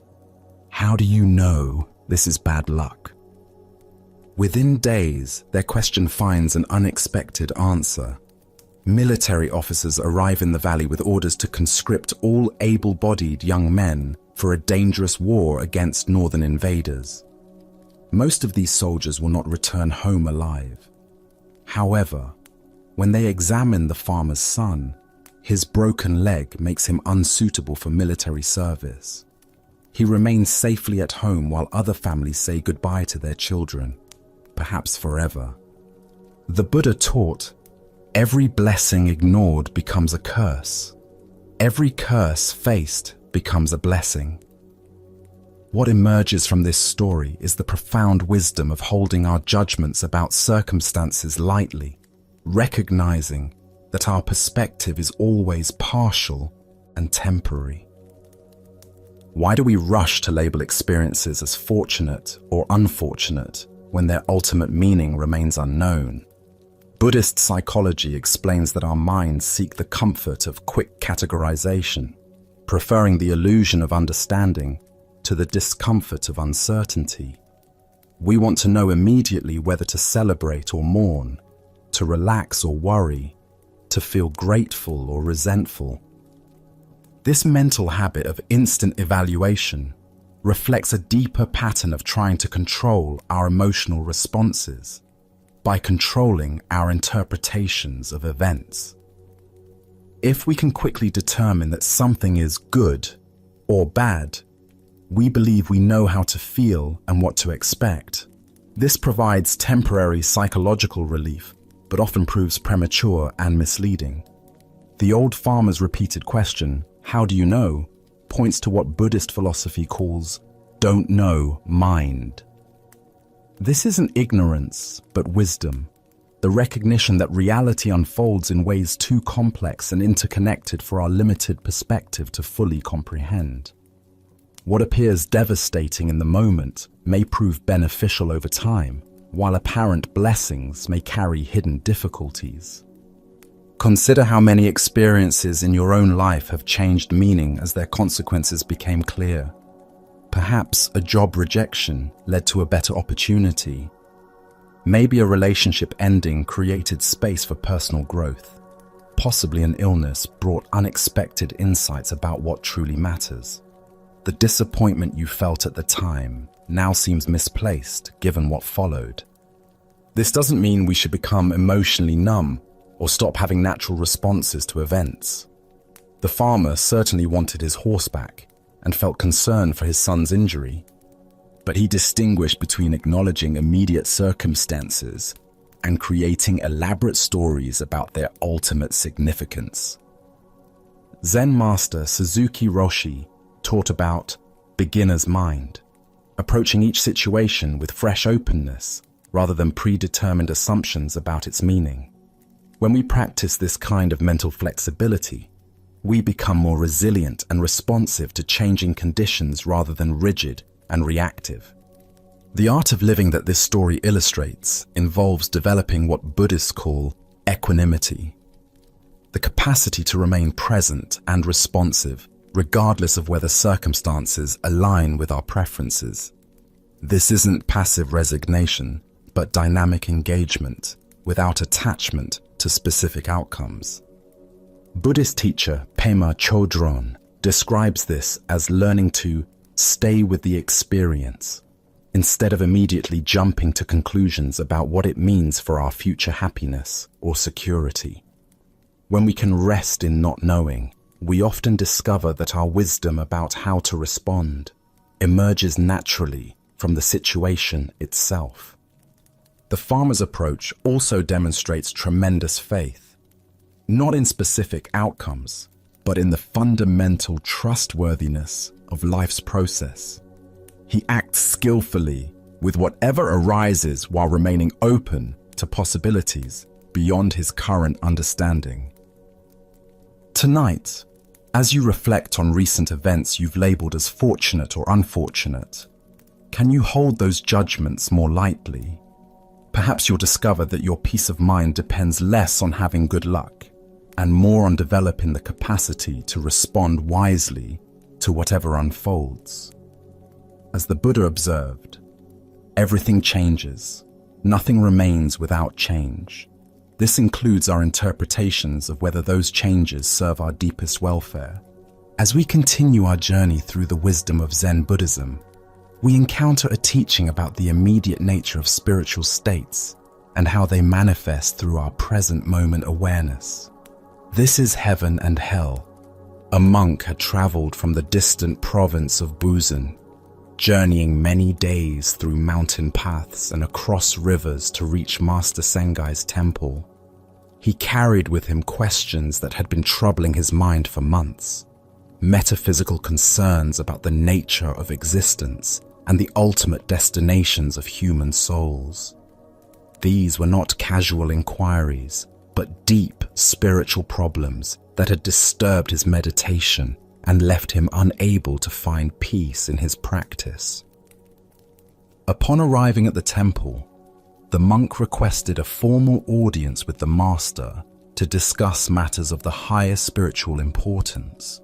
When he was granted this meeting, he approached with the serious demeanor of one who believed he was about to engage in profound theological discourse. "Master," he began with ceremonial gravity, "I have come seeking wisdom about the ultimate realities. What can you tell me about heaven? What is the nature of this blessed realm that awaits the righteous? How should we understand the rewards that come to those who live virtuously?" Without any verbal response, Master Sengai simply lay down on the floor as if preparing for sleep. He closed his eyes peacefully and settled into a position of complete relaxation, embodying a state of perfect contentment and ease. The monk waited respectfully for some time, expecting that this demonstration was perhaps a prelude to verbal teaching, or that the master was gathering his thoughts for a comprehensive explanation. When no words came, he decided to continue with his questioning, hoping to prompt a more conventional response.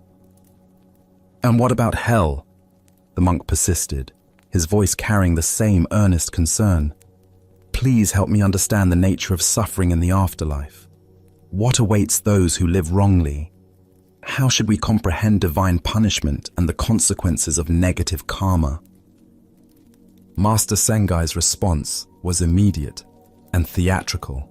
He closed his eyes tightly and began snoring loudly, producing exaggerated sounds that filled the meditation hall with unmistakable noise and disturbance. The monk's patience finally reached its limit. His long journey, his sincere spiritual seeking, his respectful approach, all of this seemed to be met with mockery and disrespect. "I've come all this way to question him seriously about the Dharma," he muttered indignantly, "and he has the rudeness to just fall asleep. What kind of spiritual teacher behaves this way?" Glaring at the master with obvious frustration, and feeling deeply insulted by what he perceived as dismissive treatment, the monk began gathering his belongings and started moving toward the door, ready to leave in disgust. At that precise moment, Master Sengai sat up abruptly with the alertness of someone who had never been sleeping at all. Pointing directly at the departing monk, he remarked with perfect clarity and timing, "That is hell." The Buddha understood that we are what we think.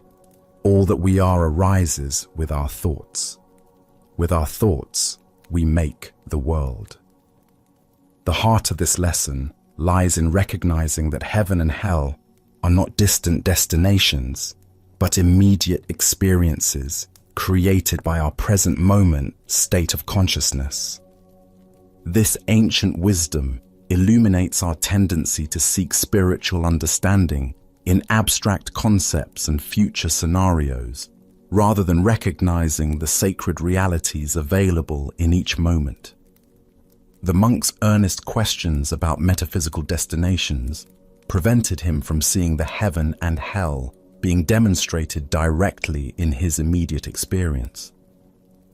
When Master Sengai lay down peacefully to demonstrate heaven, he wasn't offering a symbol or metaphor. He was embodying the actual state of consciousness that constitutes heavenly experience. complete ease, perfect contentment, freedom from agitation or striving. These qualities represent the essence of what we imagine heaven to be, available right now through present moment awareness. Similarly, his loud snoring to represent hell wasn't merely theatrical. The disturbance, agitation, and disruption he created mirrored the mental states that create hellish experiences in our daily lives. Hell isn't a place we go to after death.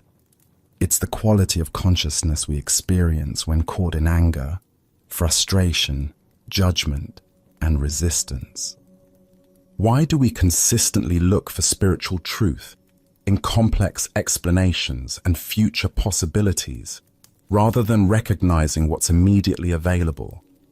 This pattern reflects our conditioning to believe that profound realities must be complicated, distant, or requiring special qualifications to access. We miss the heaven that's present in simple contentment because we're scanning for something more dramatic or exotic. The monk's angry departure perfectly demonstrated the hell realm that Master Sengai had just been illustrating through his snoring. Caught in frustration, judgment, and indignation, the monk was literally living in hell, not as punishment for wrongdoing, but as the natural consequence of his mental state. His experience was determined not by external circumstances, but by his internal responses to those circumstances. This teaching reveals something crucial about the nature of spiritual realization. Heaven and hell are not rewards and punishments administered by external authorities, but natural expressions of how consciousness experiences itself. When we're at peace, present, and accepting, we inhabit heaven regardless of our external conditions. When we're agitated, resistant, and judgmental, we create hell regardless of our circumstances. We can observe these shifting states throughout each day. The moment of perfect satisfaction with a simple meal, that's heaven. The spiral of anger when someone cuts us off in traffic, that's hell. The contentment of watching sunset colors change across the sky, heaven again. The mental torture of replaying an embarrassing moment, back to hell. Zen practice cultivates the ability to recognize these states as they arise and to understand our role in creating them.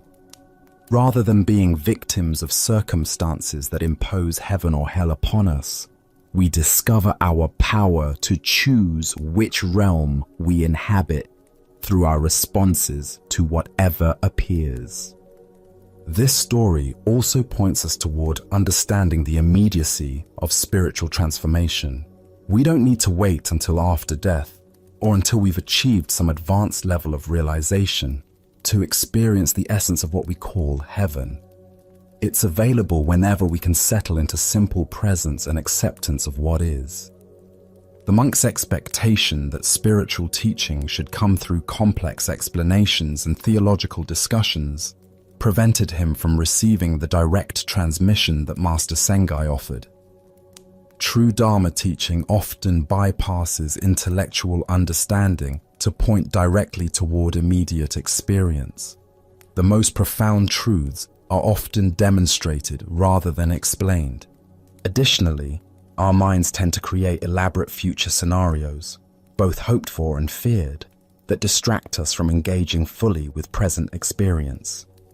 The monk's concern about ultimate destinations in the afterlife made him unavailable to the ultimate realities being revealed in the current moment. We also find ourselves confronted by the question of what constitutes respectful spiritual inquiry.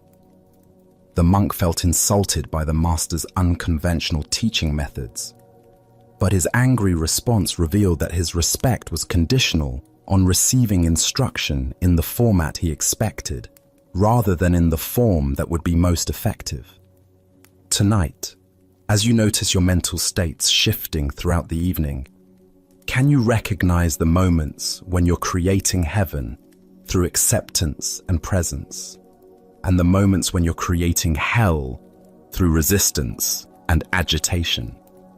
What would it mean to take conscious responsibility for which realm you inhabit, regardless of external circumstances? As the Buddha taught, peace comes from within. Do not seek it without. Heaven is not a reward for good behavior, but the natural expression of a peaceful mind, available in any moment when we stop creating hell through our resistance to what is. Let us now explore a story about the invisible burdens we carry through life. This is the tale of the empty backpack. In a serene monastery garden, where morning dew glistened on carefully tended paths, a young seeker approached his teacher with a question weighing heavily on his heart. His eyes reflected both determination and confusion as he bowed respectfully. "Master," he said, "I wish to understand my path on earth better. Why do I seem to carry my past and relive it again and again? Why can't I get past my past?" The master studied the young man with compassionate eyes, then gestured toward an intricate maze of translucent silk panels shimmering in the garden's filtered sunlight. "Go forward into the maze," he said, reaching for a leather backpack. "But carry this as you walk. It will help you stay focused. Be careful though, as it is quite heavy." The young man accepted the backpack, initially surprised by how easily the master handed it over. But the moment it settled into his grasp, he gasped. The weight was extraordinary, forcing him to bend forward as he struggled toward the maze. Inside the silken labyrinth, he immediately encountered solid walls. Through the translucent material, he could see other seekers navigating their paths like distant ghosts. No matter which direction he turned, every path seemed blocked. Exhausted, he sat down to think. "Others are clearly ahead of me," he thought. "Should I cheat and crawl under the silk?" After wrestling with these thoughts, he chose integrity. As he stood with renewed resolve, an opening magically appeared. Progress felt rewarding until he faced another wall. This time, good intentions yielded no results. The backpack's weight became unbearable, cutting into his shoulders. What could be so heavy yet feel so soft? Overcome with curiosity, he removed the pack and peered inside. It was completely empty. Yet when he lifted it again, the weight remained undeniable. As he placed it back on his shoulders, a voice whispered clearly, "Look inside of you, young man, for the weight lies there." Suddenly, memories flooded his consciousness. His childhood tormentors, accumulated hurts, and resentments carried for years. As he relived each painful experience, the backpack grew heavier. Then understanding dawned. "I am the weight. I carry the burden of that which troubles me." With this insight, he began the work of forgiveness. "I forgive you, wherever you are," he found himself saying. Immediately, the pack lightened and new pathways opened. As sunlight warmed his face, and he remembered moments of love, the weight continued diminishing until the backpack felt weightless. Finally, surrounded by solid silk walls, he sat in meditation. "I am the light and the way. I recognize that I was the impediment, not anyone else." At these words, his feet began rising from the earth. He floated above the maze, seeing how others remained trapped by darkness in their own packs. With a thought, he found himself beside his teacher outside the labyrinth. "Master," he said, his face radiant, "I discovered that my darkness caused my weight, and my lightness freed me to fly." The master smiled knowingly. "What do you feel, young one? Do you feel freed?" Without waiting for an answer, he walked away, Buddha's wisdom reminds us, holding on to anger is like grasping a hot coal with the intent of throwing it at someone else. You are the one who gets burned. This ancient teaching illuminates the profound truth revealed in the empty backpack story. We are the creators of our own burdens. What emerges from this tale is recognition that our past does not imprison us. Our relationship to our past does. The young seeker discovered that suffering came not from what others had done, but from his unwillingness to release those experiences. The empty backpack represents the invisible weight of unprocessed emotions and unhealed wounds we carry through life. Why do we cling so tenaciously to our pain? First is our identification with wounds. We derive identity from grievances, thinking, I am someone who was wronged, rather than, I experienced wronging, but I'm not defined by it. Second is our addiction to the familiar. Even painful emotions become comfortable because they're known. Third is our misunderstanding of forgiveness, believing it means condoning harmful behavior rather than freeing ourselves from resentment's prison. Consider how this plays out daily. The colleague who received credit for your idea still triggers anger. The parent who criticized you decades ago still influences your self-talk. Each is an invisible item in your backpack, weighing you down. Zen teacher Jack Cornfield taught, forgiveness is giving up all hope of having had a different past. We cannot change what happened, but we can change our relationship to what happened. The energy spent maintaining grievances could be redirected toward creating the life we actually want. The floating represents lightness available when we release psychological burdens. This isn't about bypassing pain, but processing experiences fully and choosing freedom over familiarity, growth over grievance. Tonight, as you prepare for rest, what invisible weight might you be carrying? Perhaps it's time to examine what you've been holding on to and ask, does this serve my highest good, or is it time to set it down? As the Buddha taught, you yourself, as much as anybody in the entire universe, deserve your love and affection. The path to freedom begins with radical self-forgiveness and willingness to travel light through life's inevitable challenges. Let us now turn to a story about the fundamental truth that governs all experience. This is the teaching of the meditation student and the wise reminder. A young student had been practicing meditation for several months with sincere dedication.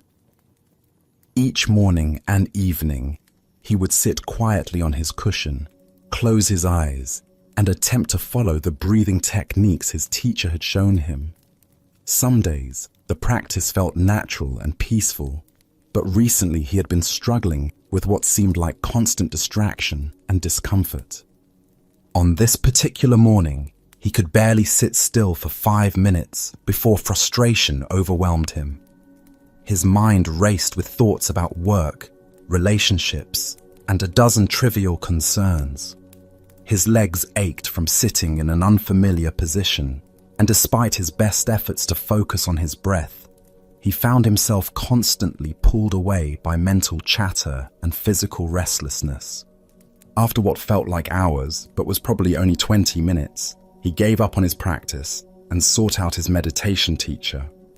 He found the elderly monk tending a small garden behind the meditation hall, peacefully pulling weeds in the early morning sunlight. "Teacher," the student said, his voice heavy with discouragement and self-criticism, "my meditation is horrible. I can't focus on anything. I feel so distracted and scattered. My legs ache constantly, and I keep falling asleep when I'm not distracted. Everything about my practice feels wrong. It's just horrible." The teacher looked up from his gardening, soil still clinging to his weathered hands, and met the student's frustrated gaze with calm, knowing eyes. He listened to the young man's litany of complaints without judgment or surprise, as if he had heard these exact same words countless times before. "It will pass," the teacher said matter-of-factly, then returned to his weeding as if nothing unusual had occurred. The student stood there for a moment, somewhat taken aback by the brevity and seeming dismissiveness of the response. He had expected detailed advice, perhaps some new technique, or at least some reassurance about his difficulties. Instead, he received just 3 simple words. Feeling somewhat unsatisfied but having nothing more to say, he returned to his room to contemplate this cryptic guidance.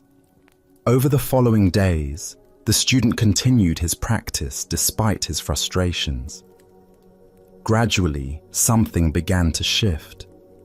The intense distractions started to subside. His body adjusted to the sitting position, and moments of genuine peace began to emerge between the chaos of thoughts. By the end of the week, his meditation had transformed completely. Excited by this positive change, he once again sought out his teacher, this time finding him sweeping leaves from the temple courtyard. The student's face glowed with enthusiasm and relief. "Teacher," he exclaimed, "my meditation is wonderful now. I feel so aware, so peaceful, so alive during my practice. My mind is clear, my body is comfortable, and I am experiencing the most beautiful states of consciousness. Everything about my meditation is just wonderful." The teacher paused in his sweeping, looked at the student with the same calm expression he had worn the week before, and gave exactly the same response. "It will pass." This time the student heard the deeper teaching. His excitement about his wonderful meditation began to transform into something subtler, not disappointment, but understanding. He realized that his teacher was pointing to something fundamental about the nature of all experience, not just meditation. Buddha's wisdom tells us, "This too shall pass." The heart of this lesson lies in understanding the impermanent nature of all phenomena, both pleasant and unpleasant, both the experiences we cling to and those we try to escape. Why do we struggle so intensely with the changing nature of our experience? Zen Buddhism reveals that much of our suffering comes from our resistance to impermanence, our desperate attempts to hold on to pleasant states, and our equally desperate attempts to escape unpleasant ones. We exhaust ourselves trying to control what is essentially uncontrollable. The student's meditation experiences, both horrible and wonderful, were equally temporary.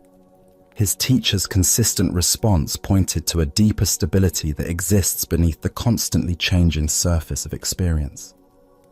This isn't the stability of unchanging conditions, but the stability of awareness itself, the space in which all changing experiences arise and pass away. Consider your own relationship with the ups and downs of daily life. How much energy do you spend trying to perpetuate good moods, successful periods, or comfortable circumstances? How much resistance do you feel toward difficult emotions, challenging phases, or uncomfortable situations? Both the grasping and the resistance create unnecessary suffering. In Zen practice, we learn to develop what might be called equanimity with impermanence.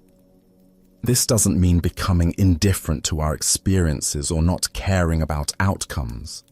Rather, it means developing the capacity to remain centered and responsive, regardless of whether current circumstances are pleasant or unpleasant. The teacher's repeated phrase, "It will pass," contains both comfort and challenge. It offers comfort during difficult times by reminding us that no painful state lasts forever. It challenges us during pleasant times by preventing us from building our identity around temporary successes or peak experiences. Zen master Suzuki Roshi taught, each of you is perfect the way you are, and you can use a little improvement. This paradox points to the same truth the meditation teacher was sharing. We can fully appreciate and engage with our current experience while simultaneously holding it lightly, knowing it will inevitably change. Look deeply at your own patterns of attachment and aversion. Where in your life are you trying to make permanent what is naturally temporary? Where are you exhausting yourself fighting against conditions that will shift on their own if you simply allow them to run their natural course? The Buddha said, all conditioned things are impermanent. Strive on with diligence. This teaching invites us to pour ourselves wholeheartedly into life while simultaneously holding all outcomes lightly.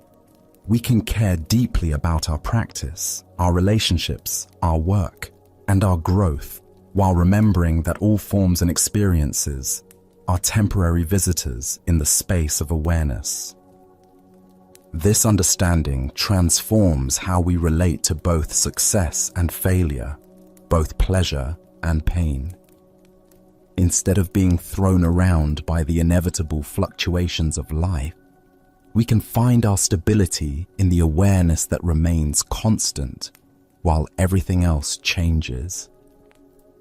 Tonight, as you notice whatever states of mind and body are present, whether comfortable or uncomfortable, pleasant or unpleasant, clear or confused, can you remember the meditation teacher's simple wisdom? Can you hold your current experience fully while simultaneously knowing that it, like everything else, will pass? As the Buddha observed, just as the great ocean has one taste, the taste of salt, so also this teaching has one taste, the taste of liberation. The taste of liberation is found not in achieving permanent pleasant states, but in discovering the freedom that comes from dancing gracefully with the ever-changing nature of existence itself. Let us continue on our journey through the wisdom of Zen Buddhism with a story about the phantoms we create with our own minds. This is the tale of the haunting that was no haunting at all. A man lived peacefully with his beloved wife for many years, their love deep and genuine, their companionship a source of daily joy. But as fate would have it, she became gravely ill. As she lay on her deathbed, her breathing shallow and her strength fading, she grasped her husband's hand with surprising force. "My darling," she whispered, her eyes filled with both love and fear. "I cannot bear the thought of leaving you, and I cannot bear the thought of you loving another. Promise me that when I am gone, you will not see any other women. Promise me you will remain faithful to my memory forever, or I swear I will return from the grave to haunt you." The husband, his heart breaking at her words and her impending departure, made the promise she demanded. What else could he do? In that moment of grief and love, he would have agreed to anything to ease her suffering and honor their bond. For several months after her death, the widower kept his word. He avoided social gatherings, declined invitations, and turned away from any possibility of female companionship. His world became small and lonely, filled only with work and memories. But as time passed and the sharpest edge of grief began to soften, he found himself drawn back into the world of the living. It was at a local market that he met her, a kind woman with gentle eyes and a warm smile. Despite his promise to his deceased wife, he found himself drawn to this new person. Conversations led to friendship. Friendship deepened into affection. And eventually, despite his guilt and internal conflict, he fell in love again. The night he and his new love became engaged, his worst fears materialized. As he lay in bed, the room suddenly grew cold, and there before him stood the unmistakable figure of his dead wife. Her face was pale with anger, her eyes blazing with accusation. "You have broken your promise to me," she said, her voice carrying the chill of the grave. "You have betrayed our love and dishonored my memory." But what truly terrified the man was not just her appearance. It was her impossible knowledge. Night after night, she would return to torment him, recounting in perfect detail everything that had transpired between him and his fiancée. She would repeat their conversations word for word, describe their private moments, reveal their most intimate exchanges. Nothing remained hidden from this ghostly presence. The haunting became so intense that the man could no longer sleep.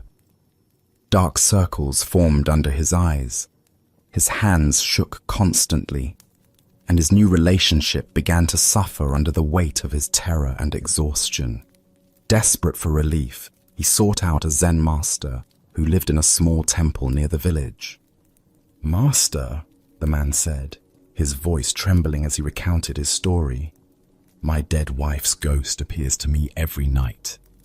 She knows everything I do, everything I say. She repeats our conversations exactly as they happened. I am being driven to madness." The old master listened carefully, stroking his beard thoughtfully. When the man finished his account, the master smiled knowingly. "This is indeed a very clever ghost," he said. "You should admire such supernatural wisdom. But I will tell you exactly what to do when she appears tonight." That evening, as the room grew cold and the familiar figure materialized, the man followed the master's instructions precisely. "You are truly a wise and all-knowing spirit," he said to the ghost. "You see everything I do and know everything I think. Since you possess such incredible powers and I can hide nothing from you, surely you can answer one simple question for me." "Ask your question," the ghost replied coldly. The man reached down to a large bag of beans that sat near his bedside table. He scooped up a handful and held his closed fist toward the apparition. "Tell me exactly how many beans I am holding in my hand right now." The ghost opened her mouth to speak, but no words came. Her form began to waver, becoming translucent around the edges. For the first time since her appearances began, she looked uncertain, even confused. I cannot," she stammered, and then, like morning mist touched by sunlight, she simply vanished. The ghost never returned again, and the man was finally free to live his life in peace. Buddha's wisdom reminds us, we are what we think. All that we are arises with our thoughts. With our thoughts, we make the world. The deeper teaching here shows us how powerfully our minds can create seemingly real experiences from nothing but guilt, fear, and unresolved emotions. Why do we give such power to the ghosts of our own making? Zen Buddhism reveals that much of our suffering comes not from external forces, but from the phantoms we create through our own psychological patterns. The ghost in this story was nothing more than the man's own guilt and conditioning, projected outward and given form by his tormented mind. Consider how often in your own life you are haunted by voices that seem to know your every move, that judge your every decision, that remind you of promises you've broken or standards you've failed to meet. These internalized critics often speak with the voices of people from our past, parents, teachers, former partners, but their power comes entirely from our own minds giving them substance. The man's ghost could recite his conversations perfectly because it was his own memory playing them back to him. It knew his private moments because it was created by his own consciousness. It appeared when his guilt was strongest, because guilt was its very substance. The ghost was real in its effects, but had no independent existence. In Zen practice, we learn to distinguish between what is actually present and what our minds are adding to the situation. The man was genuinely in love with a new person, but his conditioning told him this was a betrayal. His deceased wife was genuinely gone, but his unprocessed grief and guilt kept her psychologically present. The master's solution was brilliant in its simplicity. By asking the ghost to know something that existed only in the present moment, something the man's own mind couldn't possibly know, he revealed the phantom's true nature. The beans in his hand were unknown even to him until he counted them. No amount of memory, guilt, or psychological projection could provide this information. Zen teacher Charlotte Joko Beck said, "Our thoughts are just thoughts. They're not necessarily true, they're not necessarily important, and they're not necessarily ours." The ghost's accusations felt absolutely real to the man, but they were simply thoughts and emotions given form by his own mental processes. Look deeply at your own experience. What ghosts do you carry that speak with impossible authority about your worth, your choices, your future? Often these voices claim to know things they cannot possibly know. What others really think of you, what will happen if you take risks, whether you deserve happiness or love. The Buddha taught, the mind is everything. What you think you become. When we understand that we are constantly creating our experience through the stories we tell ourselves, we begin to see that we also have the power to question these stories, to test their validity, to challenge their authority over our lives. Tonight, as you notice the familiar voices of self-doubt, guilt, or fear arising in your mind, can you remember the man and his handful of beans? Can you find the courage to ask these internal critics to prove their supernatural knowledge by answering questions they cannot possibly answer? Can you recognize that the very thoughts that seem to know everything about you actually know far less than they claim? As the Buddha observed, doubt everything, find your own light. The ghosts that haunt us lose their power the moment we stop feeding them with our belief, the moment we see them for what they truly are, not supernatural visitations, but creations of our own minds that can be dissolved as easily as they were formed. Let us continue our journey with a story about the transformative power of fearlessness and unconditional compassion. This is the tale of the thief and the Zen master. One quiet evening, as twilight painted the sky in shades of purple and gold, Zen master Shichiri Kojun sat in his simple home, reciting ancient sutras. His voice flowed rhythmically through the peaceful rooms, each word a meditation, each breath a prayer. The soft glow of candlelight danced across the walls as he immersed himself completely in the sacred texts, finding deep tranquility in the familiar verses. Suddenly, the serenity was shattered. The front door burst open with a violent crash, and a desperate man entered, brandishing a sharp sword that gleamed menacingly in the candlelight. His eyes were wild with desperation, his clothes dirty and torn, his breathing heavy from running. He had clearly chosen this isolated house because he believed it would be an easy target. A peaceful monk would offer no resistance. "Money or your life?" the thief demanded, his voice trembling with a mixture of fear and aggression. He expected the old man to cower, to plead, to scramble frantically for whatever valuables he might have hidden away. But Shichiri didn't even look up from his sutra book.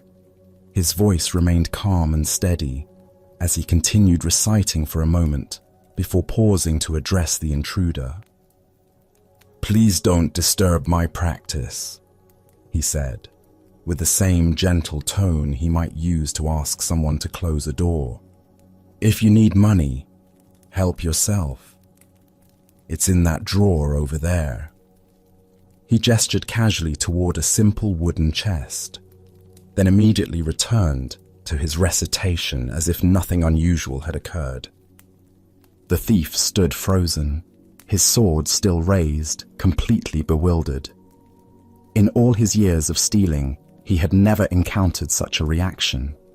No fear, no pleading, no anger, just matter-of-fact helpfulness, as if he were a neighbor who had stopped by to borrow something. Shaking his head in confusion, but proceeding with his business, the thief moved to the indicated drawer and began gathering the coins and small valuables he found there. The soft sound of the master's voice continued behind him, reciting sacred words as peacefully as if he were alone. Just as the thief was preparing to leave with his stolen goods, the master's voice called out again. "Wait," Shichiri said, finally looking up from his book. "Please don't take everything. I need some of that money to pay my taxes tomorrow. Leave a little for me, won't you?" The thief stared at him in amazement. Here was a man who was being robbed, calmly negotiating the terms of his own robbery, as if they were conducting normal business. Almost without thinking, the thief returned some of the money to the drawer. As he turned to leave, certain that this strange encounter was finally over, the master's voice stopped him once more. "You took my money," Shichiri called out, his tone carrying a note of reproach. "And you didn't even thank me. That's quite rude, don't you think?" This final comment left the thief completely speechless. His sword hand began to shake. Never in his most violent encounters had he been so thoroughly unnerved. Here was a man who treated robbery as if it were a favor, who was more concerned about politeness than personal safety. Thank you," the thief stammered, and then fled into the night as quickly as his legs would carry him. Later, when the thief was caught and confessed to numerous crimes, including the incident at Shichiri's house, the master was called as a witness. The court officials expected him to demand justice, to describe the terror and violation he had experienced. Instead, Shichiri spoke with the same calm clarity he had shown that evening. "This man did not steal anything from me," he testified. "I gave him the money freely. He even thanked me for it, though it took a little reminding." The thief, sitting in chains, felt something break open in his chest as he heard these words. This man had not only shown him extraordinary kindness in the moment of the crime, but was now protecting him from the consequences. For the first time in years, tears came to his eyes. Not tears of self-pity or anger, but tears of recognition. He had encountered something he had never experienced before: love without conditions. Upon his release from prison, the former thief sought out the master and begged to become his student. Under Shichiri's patient guidance, he learned to cultivate the same fearless compassion he had witnessed that night. Years later, through dedicated practice and the master's unwavering belief in his potential for transformation, he attained the deep peace and wisdom of enlightenment. As the Buddha observed, hatred does not cease by hatred, but only by love. This is the eternal rule. What emerges from this story is the revolutionary power of meeting violence with absolute peace, responding to taking with giving, and answering fear with love. Why do we instinctively believe that force must be met with force, that aggression requires defensive reaction. Zen Buddhism reveals that this pattern, while natural, often perpetuates the very conflicts it seeks to resolve. When we respond to hostility with hostility, we simply escalate the cycle of suffering. But when we respond with genuine compassion, not passive submission, but active love, we create space for transformation that wouldn't otherwise exist. Look deeply at your own experience. When someone approaches you with anger, criticism, or demand, what is your automatic response? Most of us immediately mobilize our defenses, preparing to protect ourselves through counterattack or withdrawal. But notice what happens in your body and mind during these defensive reactions. Does the tension decrease or increase? Does the conflict resolve or intensify? Shichiri's response demonstrates what Zen calls skillful means, acting from wisdom rather than reflex. His fearlessness didn't come from being unaware of danger, but from understanding something profound about the nature of reality. He recognized that the thief's aggression arose from desperation and suffering, not from inherent evil. By refusing to see him as an enemy, Shichiri created the possibility for the thief to see himself differently. In Zen practice, we cultivate what might be called the courage of defenselessness. This doesn't mean being naive about genuine danger or allowing ourselves to be harmed unnecessarily. Rather, it means developing the confidence to respond to difficult situations from our highest wisdom rather than our most primitive instincts. The Buddha taught, in the end, just three things matter: how well we have lived, how well we have loved, how well we have learned to let go. Shichiri embodied all three in his encounter with the thief. He lived from complete presence, loved without conditions, and let go of any attachment to his possessions or even his personal safety. Consider the people in your life who challenge you: the difficult colleague, the critical family member, the aggressive driver in traffic. What would it mean to meet their energy with the same kind of fearless compassion Shichiri showed?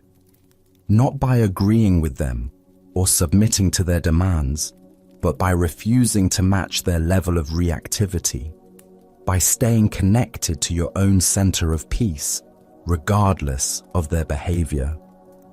Tonight, as you encounter your own moments of tension or conflict, can you remember the master who treated a robber as an honored guest? Can you find the space between stimulus and response where choice lives, where you can decide to meet aggression with peace, taking with giving, fear with love? Buddha's wisdom reminds us, better than 1,000 hollow words is one word that brings peace. Sometimes the most powerful response to violence is simply to remain unshakable in our commitment to compassion, knowing that love has a transformative power that force can never match. Let us now turn to a tale about the nature of faith and self-doubt. This is the story of the wishing tree. A poor man walked slowly through a dense forest, his shoulders heavy with worry, bills unpaid, relationships strained, dreams deferred. Each step seemed to echo with the weight of his many troubles. The canopy above filtered the sunlight into gentle patterns on the forest floor, but he noticed none of this beauty. His mind churned endlessly through his problems, each thought leading to another worry, another reason why his life felt so difficult. Exhausted from walking and thinking, he stopped to rest against what appeared to be an ordinary tree. Its trunk was wide and welcoming, its bark smooth against his back. As he leaned there, catching his breath, he realized how thirsty he had become. "I wish I had something to drink," he murmured to himself. Instantly, as if materializing from thin air, a cup of cool, clear water appeared in his hand. He stared at it in disbelief, turning the cup this way and that, examining it for some trick or illusion. The water looked pure, inviting. Tentatively, he brought it to his lips and drank. It was the most refreshing water he had ever tasted, cool and sweet, exactly what his parched throat needed. That was strange, he said aloud, but his stomach chose that moment to growl with hunger. Almost without thinking, he wished for food. A simple but nourishing meal appeared before him on a wooden plate. Fresh bread, ripe fruit, and vegetables that looked as if they had just been harvested. The aroma made his mouth water. He ate slowly, marveling at each bite. "My wishes are being granted," he whispered in amazement. The realization sent a thrill through his entire body. "Well then," he said with growing excitement, "I wish for a beautiful home of my own." Before his eyes, in the meadow just beyond the tree, a magnificent house materialized. It was everything he had ever dreamed of. Spacious rooms filled with light, comfortable furnishings, gardens blooming with flowers. His heart raced with joy as he stood and approached his new home. "If I have such a house," he reasoned, "I'll need help to maintain it."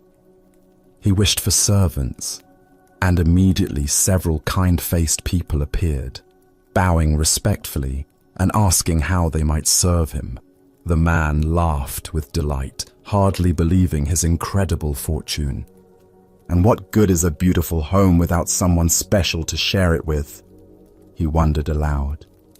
He wished for a beautiful, loving, intelligent woman to be his companion. A radiant woman appeared beside him, her eyes warm with affection, her smile gentle and knowing. But as she took his hand, something shifted in the man's mind. The rational voice that had whispered doubts throughout his life suddenly grew louder. "Wait a minute," he said, stepping back from the woman. "This is ridiculous. I'm not this lucky. Things like this don't happen to people like me. This can't be real." As the words left his mouth, everything began to fade. The woman's loving smile dissolved first, then the servants, then the beautiful house, and finally, even the simple meal he had enjoyed.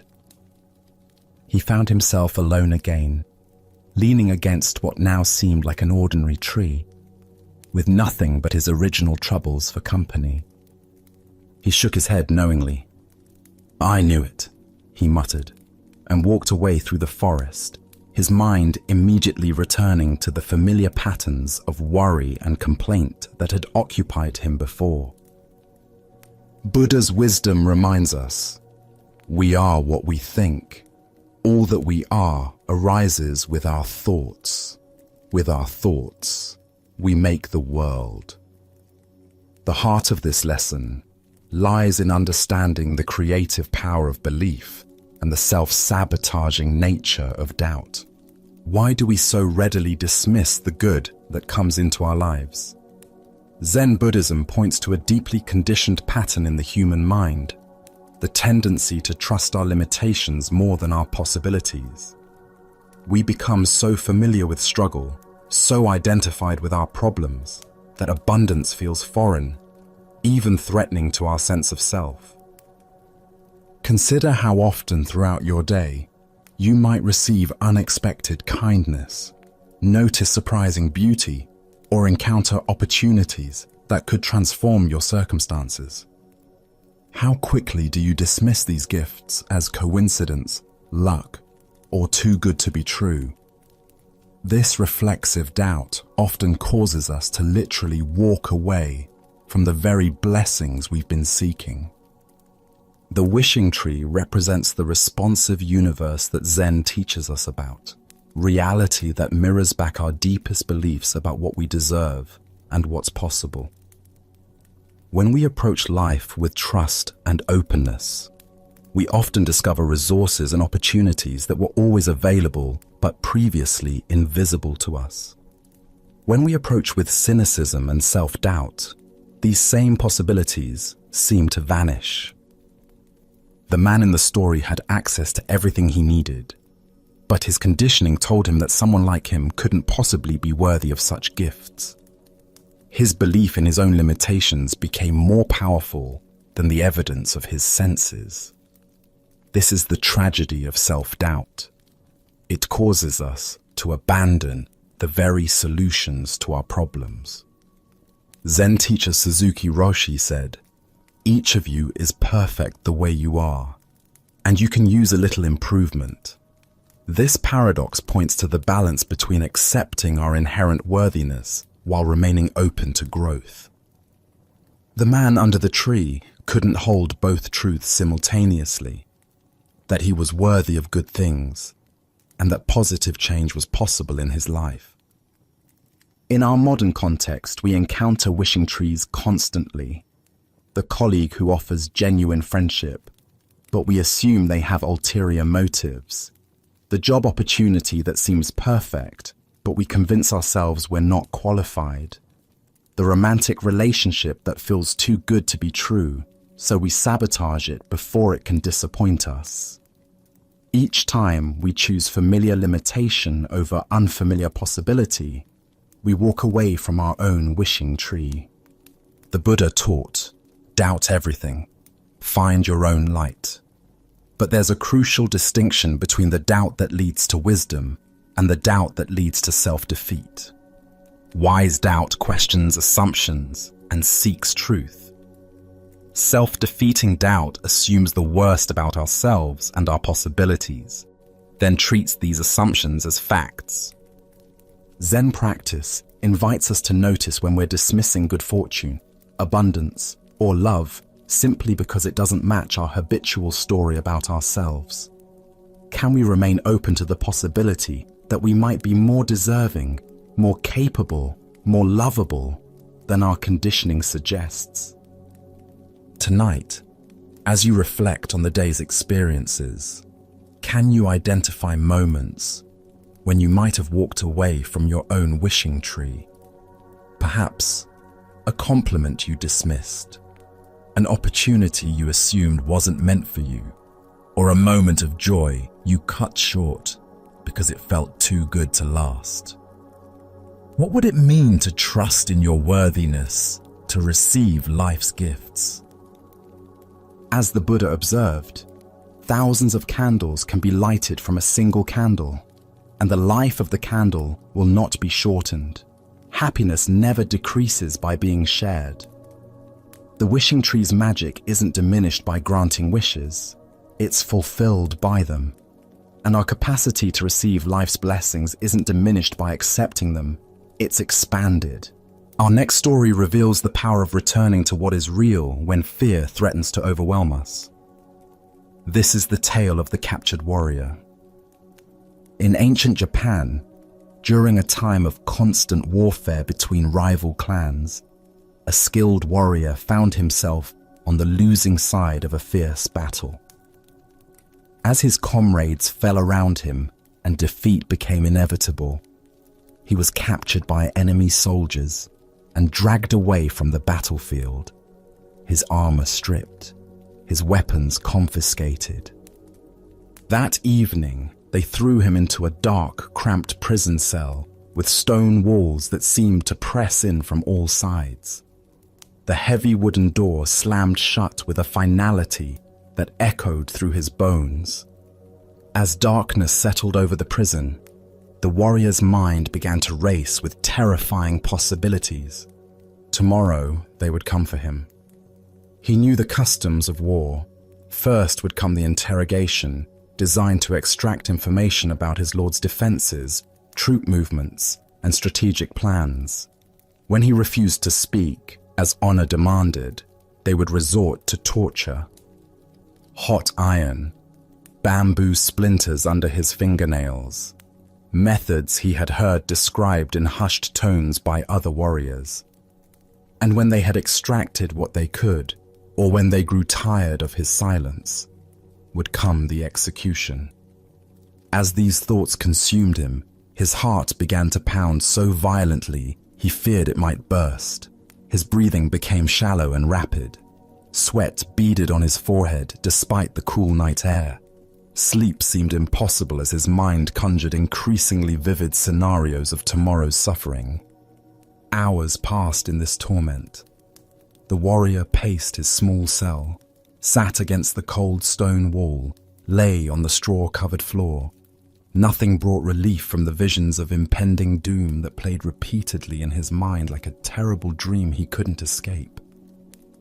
Then, in the depths of his despair, he remembered the gentle voice of his Zen master back at the monastery where he had studied before becoming a warrior. The old teacher's words came to him as clearly as if the master were sitting beside him in the cell.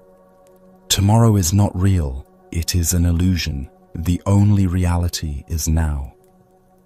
At first, the warrior's frightened mind resisted these words. How could tomorrow be an illusion when the threats were so concrete, so inevitable? But as he sat quietly and allowed the teaching to penetrate deeper, something began to shift. He noticed his breathing. In this moment, he was breathing freely. He felt the straw beneath him, rough, but not uncomfortable. He heard the sound of wind moving through the trees outside his window, a sound that spoke of the natural world, continuing its ancient rhythms regardless of human conflict. In this moment, he was not being tortured. In this moment, he was not dying. In this moment, there was simply a man sitting in a cell, alive and aware. The terrors that had seemed so overwhelming moments before revealed themselves to be nothing more than thoughts about a future that existed only in his imagination. As this understanding deepened, a profound peace settled over the warrior. His breathing slowed and deepened. His racing heart found a steady rhythm. For the first time since his capture, he smiled. The master's wisdom had freed him from a prison far more confining than the stone walls around him, the prison of anxious thoughts about tomorrow. Within minutes, the warrior fell into a deep, peaceful sleep. The Buddha once said, "If you want to know your past, look at your present condition. If you want to know your future, look at your present actions." This ancient wisdom illuminates the profound truth the warrior discovered in his cell. The only moment in which we ever actually live is this one.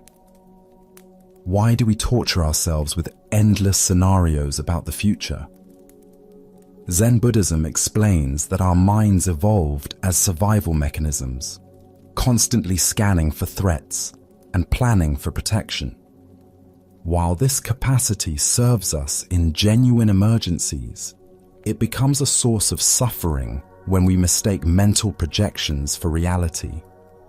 Look deeply at your own experience. How much of your anxiety stems from vivid imaginings of future scenarios that may never occur? The presentation you're worried about, the medical test results you're awaiting, the difficult conversation you need to have. These situations exist primarily in thought, not in present reality. The warrior's teaching shows us that we can acknowledge future challenges without being consumed by them. Planning and preparation have their place, but when they transform into obsessive worry, they rob us of peace and clarity. As Vietnamese Zen master Thich Nhat Hanh taught, thanks to impermanence, everything is possible. The future remains unwritten, shaped by causes and conditions we cannot fully predict or control. The worried mind assumes that current difficulties will inevitably continue or worsen, but impermanence teaches us that everything changes. The warrior in his cell could not know what the next day would actually bring. Perhaps his lord's forces would mount a rescue. Perhaps his captors would show mercy. Perhaps diplomatic negotiations would secure his release. Buddha spoke of this when he said, "The past is gone, the future is not yet here, and there is only one moment for you to live." This teaching doesn't encourage us to ignore future responsibilities or avoid reasonable planning. Instead, it invites us to recognize where our attention habitually goes and to gently guide it back to the richness of present experience. In Zen practice, we cultivate what's called beginner's mind, approaching each moment with fresh awareness rather than predetermined anxiety.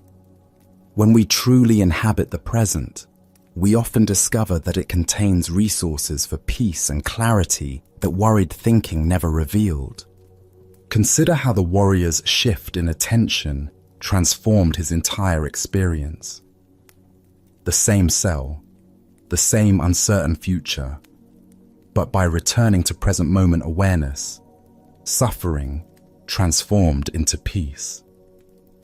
This transformation is available to us in every moment of anxiety or fear.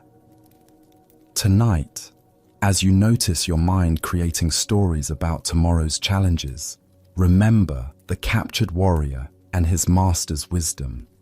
What is actually happening right now?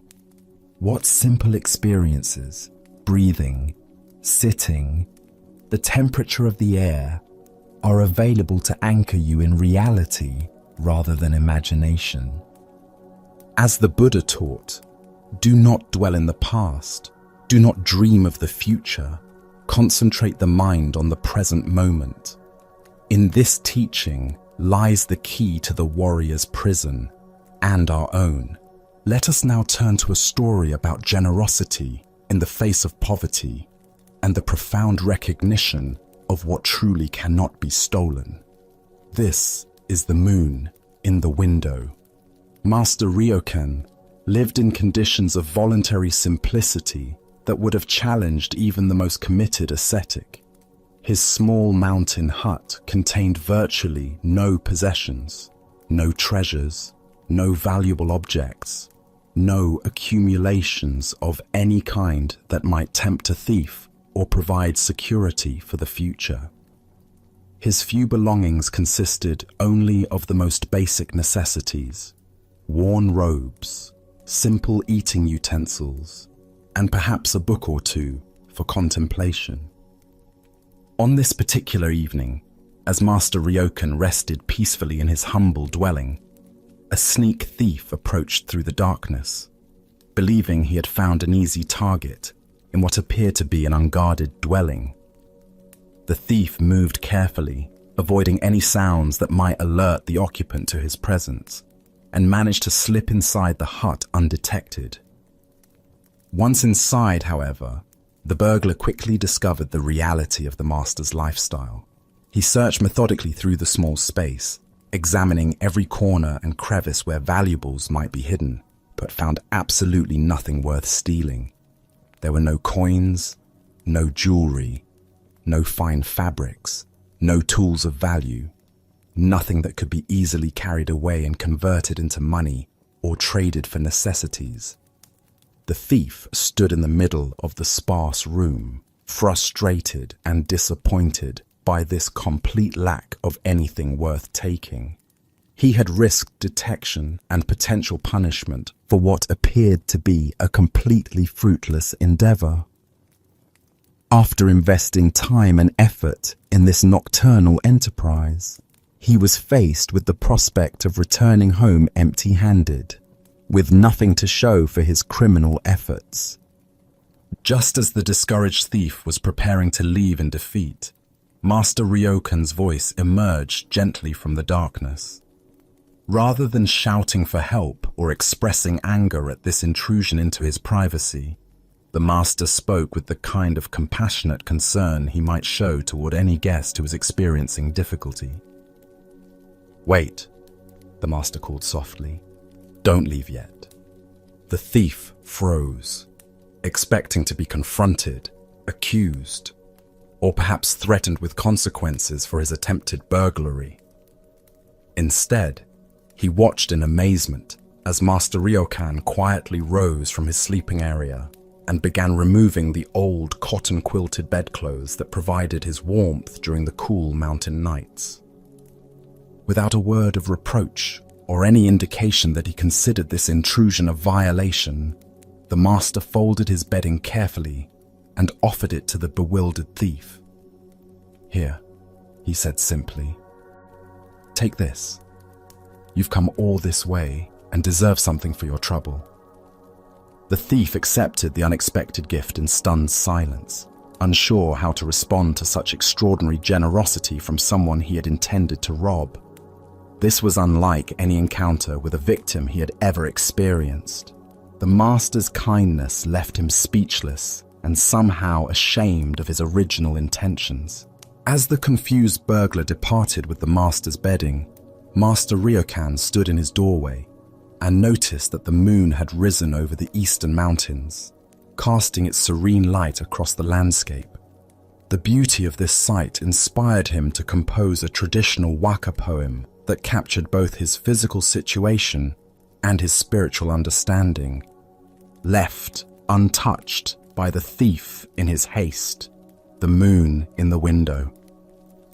Buddha spoke of this when he said, "Thousands of candles can be lighted from a single candle, and the life of the candle will not be shortened. Happiness never decreases by being shared."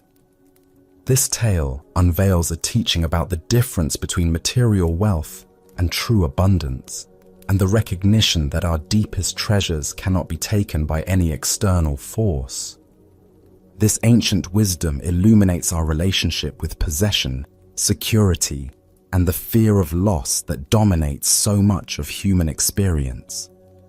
Master Ryokan's response to the thief reveals someone who understood that genuine wealth consists not in what we accumulate, but in our capacity for generosity, compassion, and appreciation of beauty that requires no ownership. The master's immediate impulse to give something to the disappointed thief demonstrates a revolutionary understanding of abundance. Rather than feeling victimized by someone who had tried to take from him, he experienced concern for someone who seemed to be in need. His poverty became a source of generosity rather than a reason for defensiveness or fear. Why do we typically respond to attempted theft with anger, outrage, and desire for punishment rather than compassion for the thief's desperation? This reaction stems from our identification with our possessions as extensions of ourselves, and our belief that being robbed somehow diminishes our worth or security. But Master Ryokan's response suggests a different relationship with material goods, one based on stewardship rather than attachment. His poem about the moon reveals the profound teaching at the heart of this story. The thief could take material objects, but could never steal the master's appreciation of beauty, his capacity for wonder, his ability to find joy in simple, natural phenomena. These internal treasures, peace, contentment, aesthetic sensitivity, remain completely beyond the reach of any external threat. The image of the moon in the window represents all the gifts that life offers freely to anyone with eyes to see them. Beauty, mystery, natural wonder, and the kind of wealth that increases rather than decreases when shared. The thief left with fabric that would eventually wear out, but the master retained access to beauty that would never diminish, and joy that no one could take away. This teaching reveals the difference between having and being. Material possessions require constant protection, can be lost or stolen, and often create more anxiety than genuine security. But the qualities of consciousness that Master Ryokan embodied, generosity, peace, appreciation, become stronger through expression rather than weaker through sharing. We can observe similar dynamics in our own relationship with loss and theft. When someone takes something from us, do we focus primarily on what we've lost, or on our capacity to respond with wisdom and compassion? Can we recognize opportunities to practice generosity even in situations that initially seem to call for defensive reactions? The story also points us toward understanding true security. Master Ryokan felt safe not because he had elaborate locks or security systems, but because he had nothing worth stealing in conventional terms and everything worth having in spiritual terms. His security came from inner abundance rather than external accumulation. Zen practice cultivates what might be called non-possessive appreciation, the ability to enjoy beauty and goodness without needing to own or control them. When we can appreciate the moon without needing to possess it, we access a form of wealth that no economic conditions can threaten. Additionally, our minds tend to assume that voluntary simplicity means deprivation or sacrifice. But Master Ryokan's story suggests the opposite, that reducing our attachment to material accumulation can actually increase our access to the forms of wealth that truly matter. His poverty became a gateway to generosity rather than a limitation on his capacity to give. The thief's hasty departure suggests that he recognized something in the master's response that challenged his entire framework for understanding value and security. Being met with kindness instead of anger, generosity instead of defensiveness, probably planted seeds that would continue growing long after he left the mountain hut. Beyond this, there emerges a teaching about the transformative power of unexpected responses. By meeting attempted theft with spontaneous giving, Master Ryokan created a moment of grace that had the potential to change not only the thief's immediate experience, but his entire understanding of human nature and the possibilities for positive interaction. Tonight, as you consider what you most fear losing and what you consider your greatest treasures, can you distinguish between the possessions that can be taken from you and the qualities of awareness that remain completely beyond any external threat? What would it mean to invest more energy in developing the kind of wealth that increases through sharing rather than decreases through loss? As the Buddha taught, in the end, just three things matter: how well we have lived, how well we have loved, how well we have learned to let go. The moon in the window represents the eternal treasures that remain available to anyone who has learned to let go of attachment while remaining open to the beauty and wonder that no thief can ever steal. Our next story reveals a profound lesson about the nature of anger and our projections onto others. This is The Empty Boat. A young boatman known for his fiery temper was ferrying his small wooden craft across a wide, misty river in the early morning hours. He took great pride in his navigational skills and the care he brought to his work. But the slightest inconvenience or disruption could send him into a blazing rage. His reputation for explosive anger was well known among the other river workers, who often avoided him during his darker moods. On this particular morning, thick fog had settled over the water, reducing visibility to just a few feet in any direction. The boatman squinted through the grey mist, carefully steering his vessel across the familiar waters. Suddenly, through the swirling fog, he saw another boat moving directly toward him on a collision course. "Hey, turn aside!" he shouted into the mist, his voice echoing across the water. "You're going to hit me! Can't you see where you're going?" But the other boat continued steadily forward, showing no sign of changing direction. The boatman's anger began to build as he shouted again, his voice now filled with fury. He cursed the other pilot's carelessness and incompetence, his rage growing with each passing second. Despite his increasingly angry warnings, the other boat struck his own with a solid, jarring thud.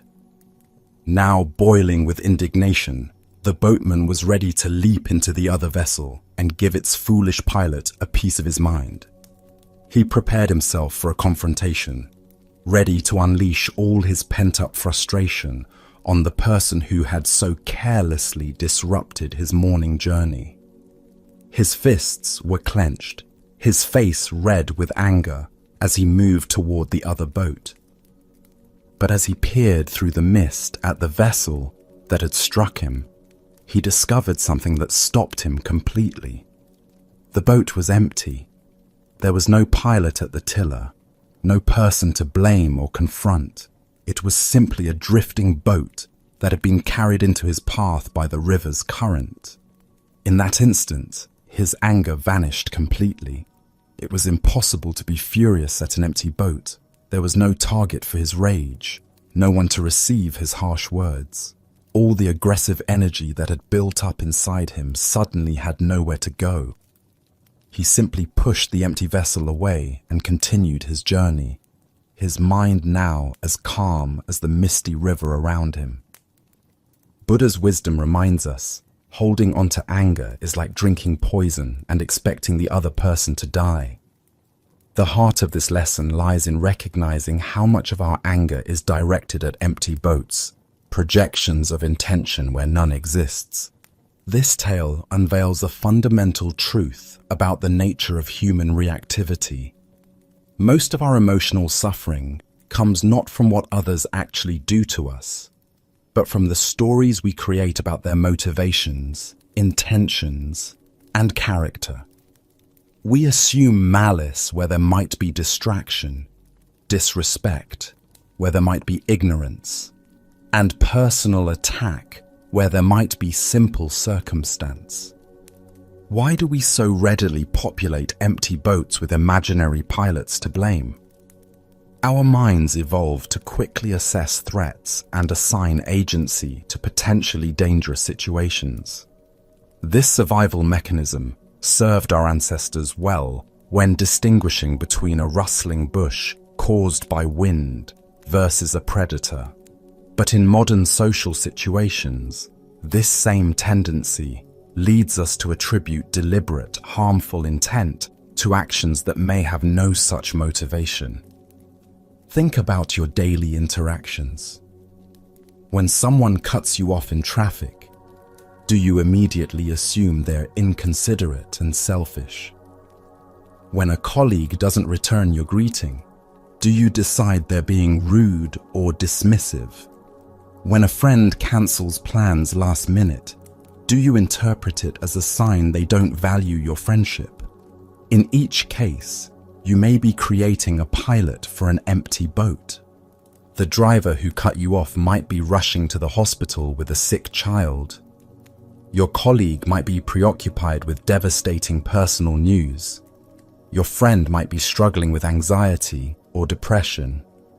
Most people's actions have far more to do with their internal experience than with any intention to harm you.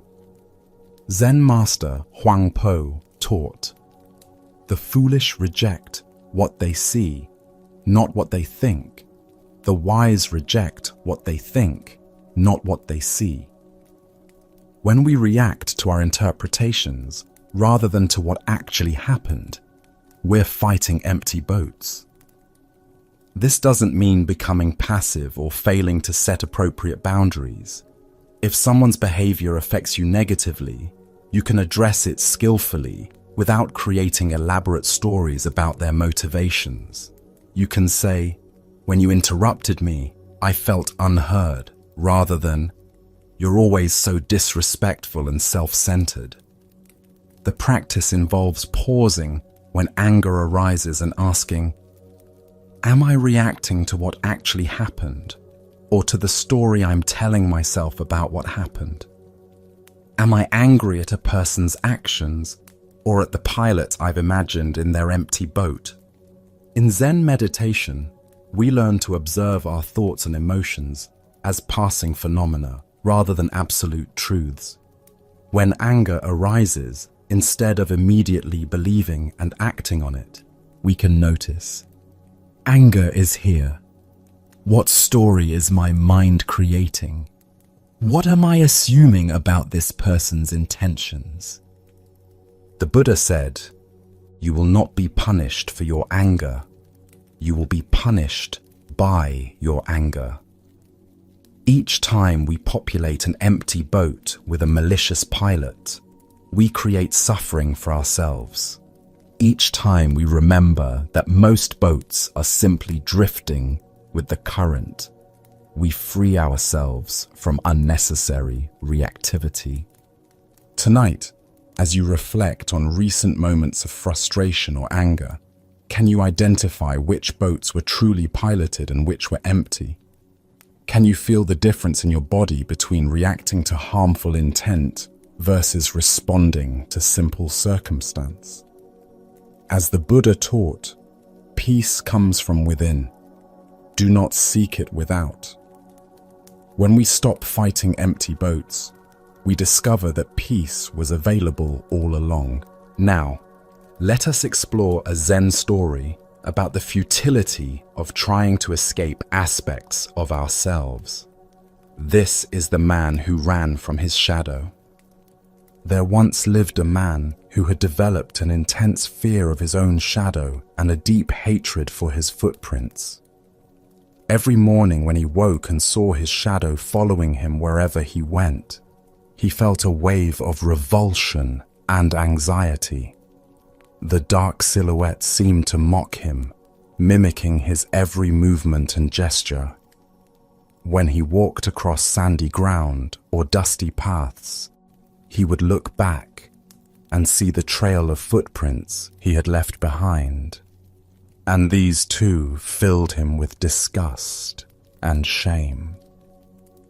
These things torment me, he thought to himself one day, as he watched his shadow dance on the wall.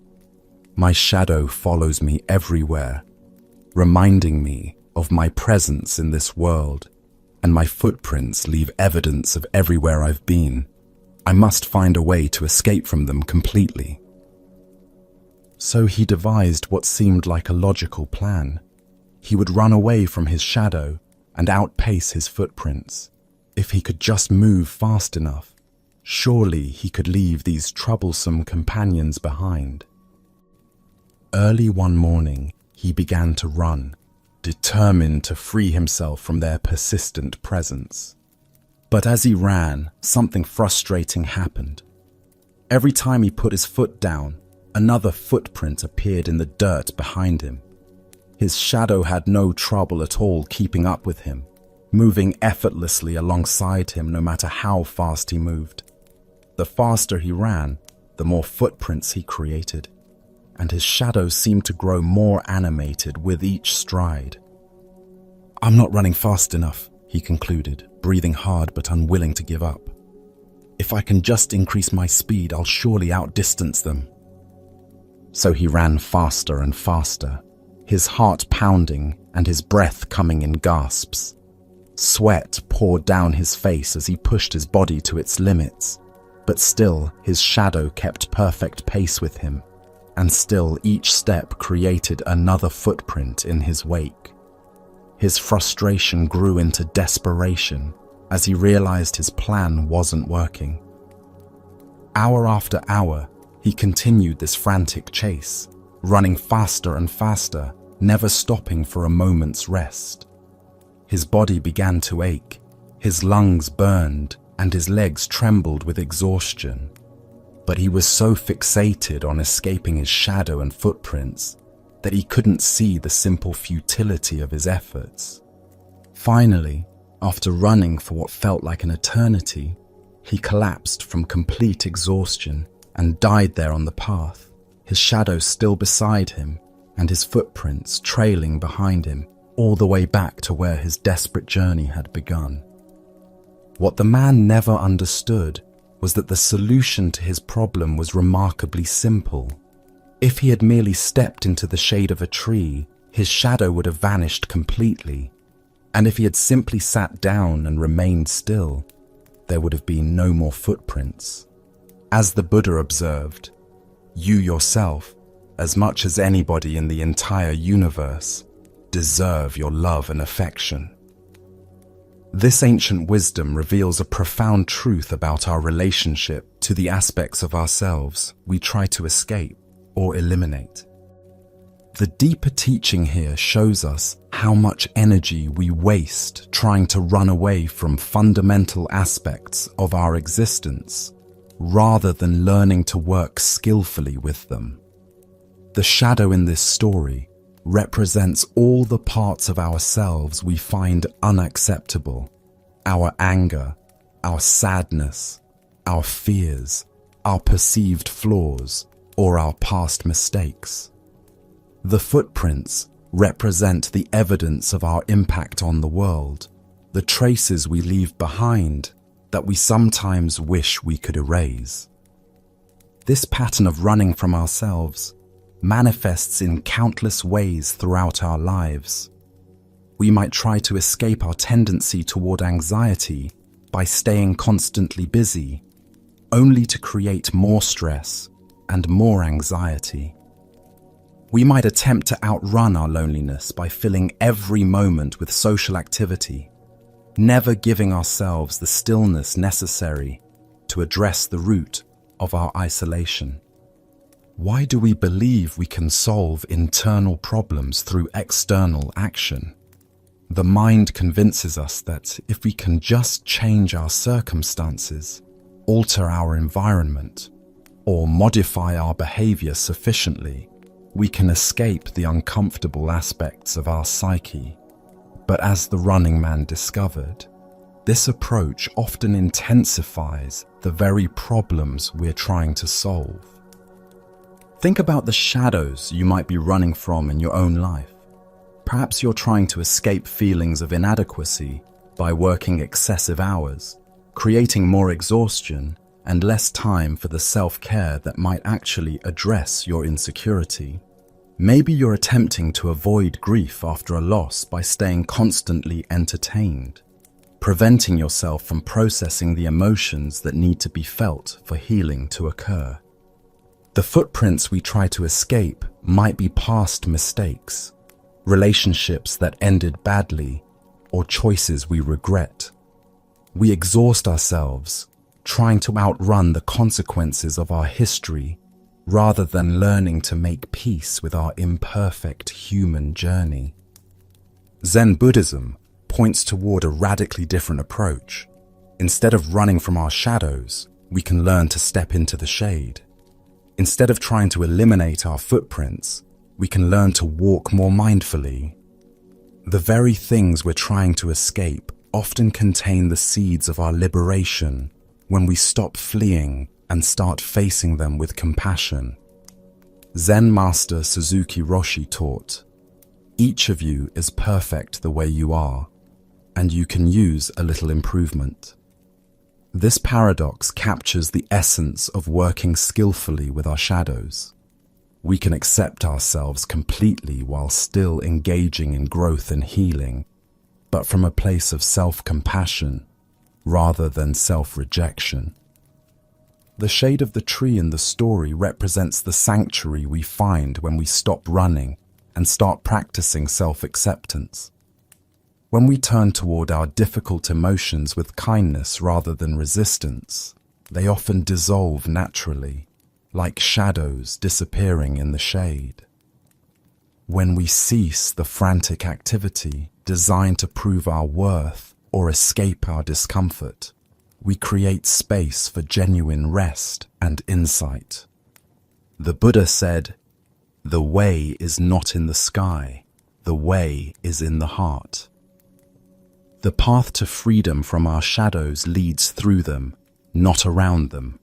By bringing compassionate attention to the parts of ourselves we've been running from, we transform our relationship to them completely. Consider what might change if you stopped running from your particular shadows tomorrow. What if you approached your anxiety with curiosity rather than resistance? What if you met your sadness with compassion rather than distraction? What if you examined your mistakes with learning rather than shame? Tonight, as you prepare for rest, notice if there are any aspects of yourself you've been trying to outrun. Can you imagine stepping into the shade of self-acceptance, even briefly?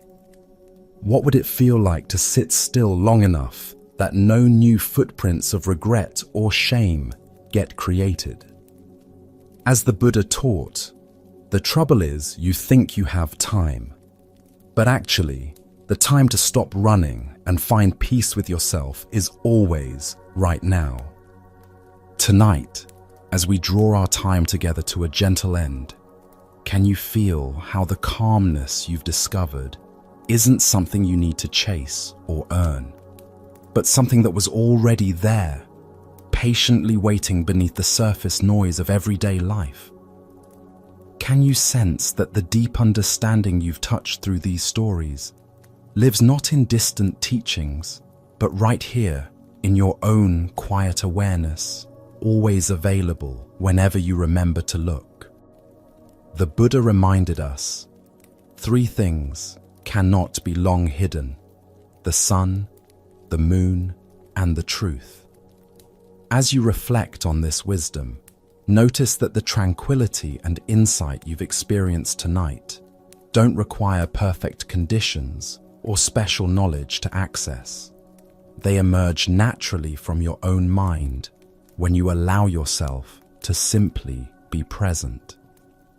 Each story we've shared has offered you a different doorway into the same essential understanding: that happiness comes not from getting what we want, but from wanting what we already have.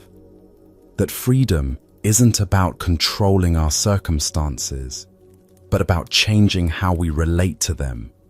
And that wisdom isn't something complicated we need to achieve, but something simple we need to remember. Even when your thoughts start racing again, even when daily stress returns tomorrow, the insights you've absorbed tonight have taken root in the quiet depths of your mind. They're now part of you, ready to surface whenever you need them most, like trusted friends who appear just when you need guidance.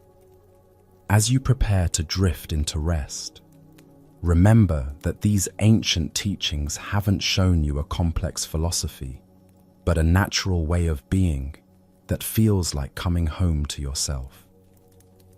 In the stillness that's settling over you now, notice how effortlessly your breathing has slowed, how naturally your muscles have released their tension, and how peacefully your mind has begun to quiet.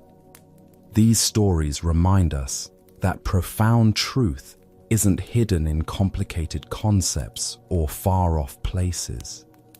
It lives in the simple miracle of this moment, in your breath, in your heartbeat, in the awareness that notices both. Tonight, you've remembered what you already knew, but had perhaps forgotten: that everything you need for peace and understanding is already here. As you carry this gentle wisdom back into your waking life, take with you not just the tales themselves, but the quiet confidence they've awakened, the knowing that no matter what challenges arise, you have access to an unshakable center that no external circumstance can disturb. May this understanding be your companion through all of life's changes, offering you clarity in confusion and rest in the midst of movement. Sleep well, and thank you for joining us on this journey at Sleepy Monk.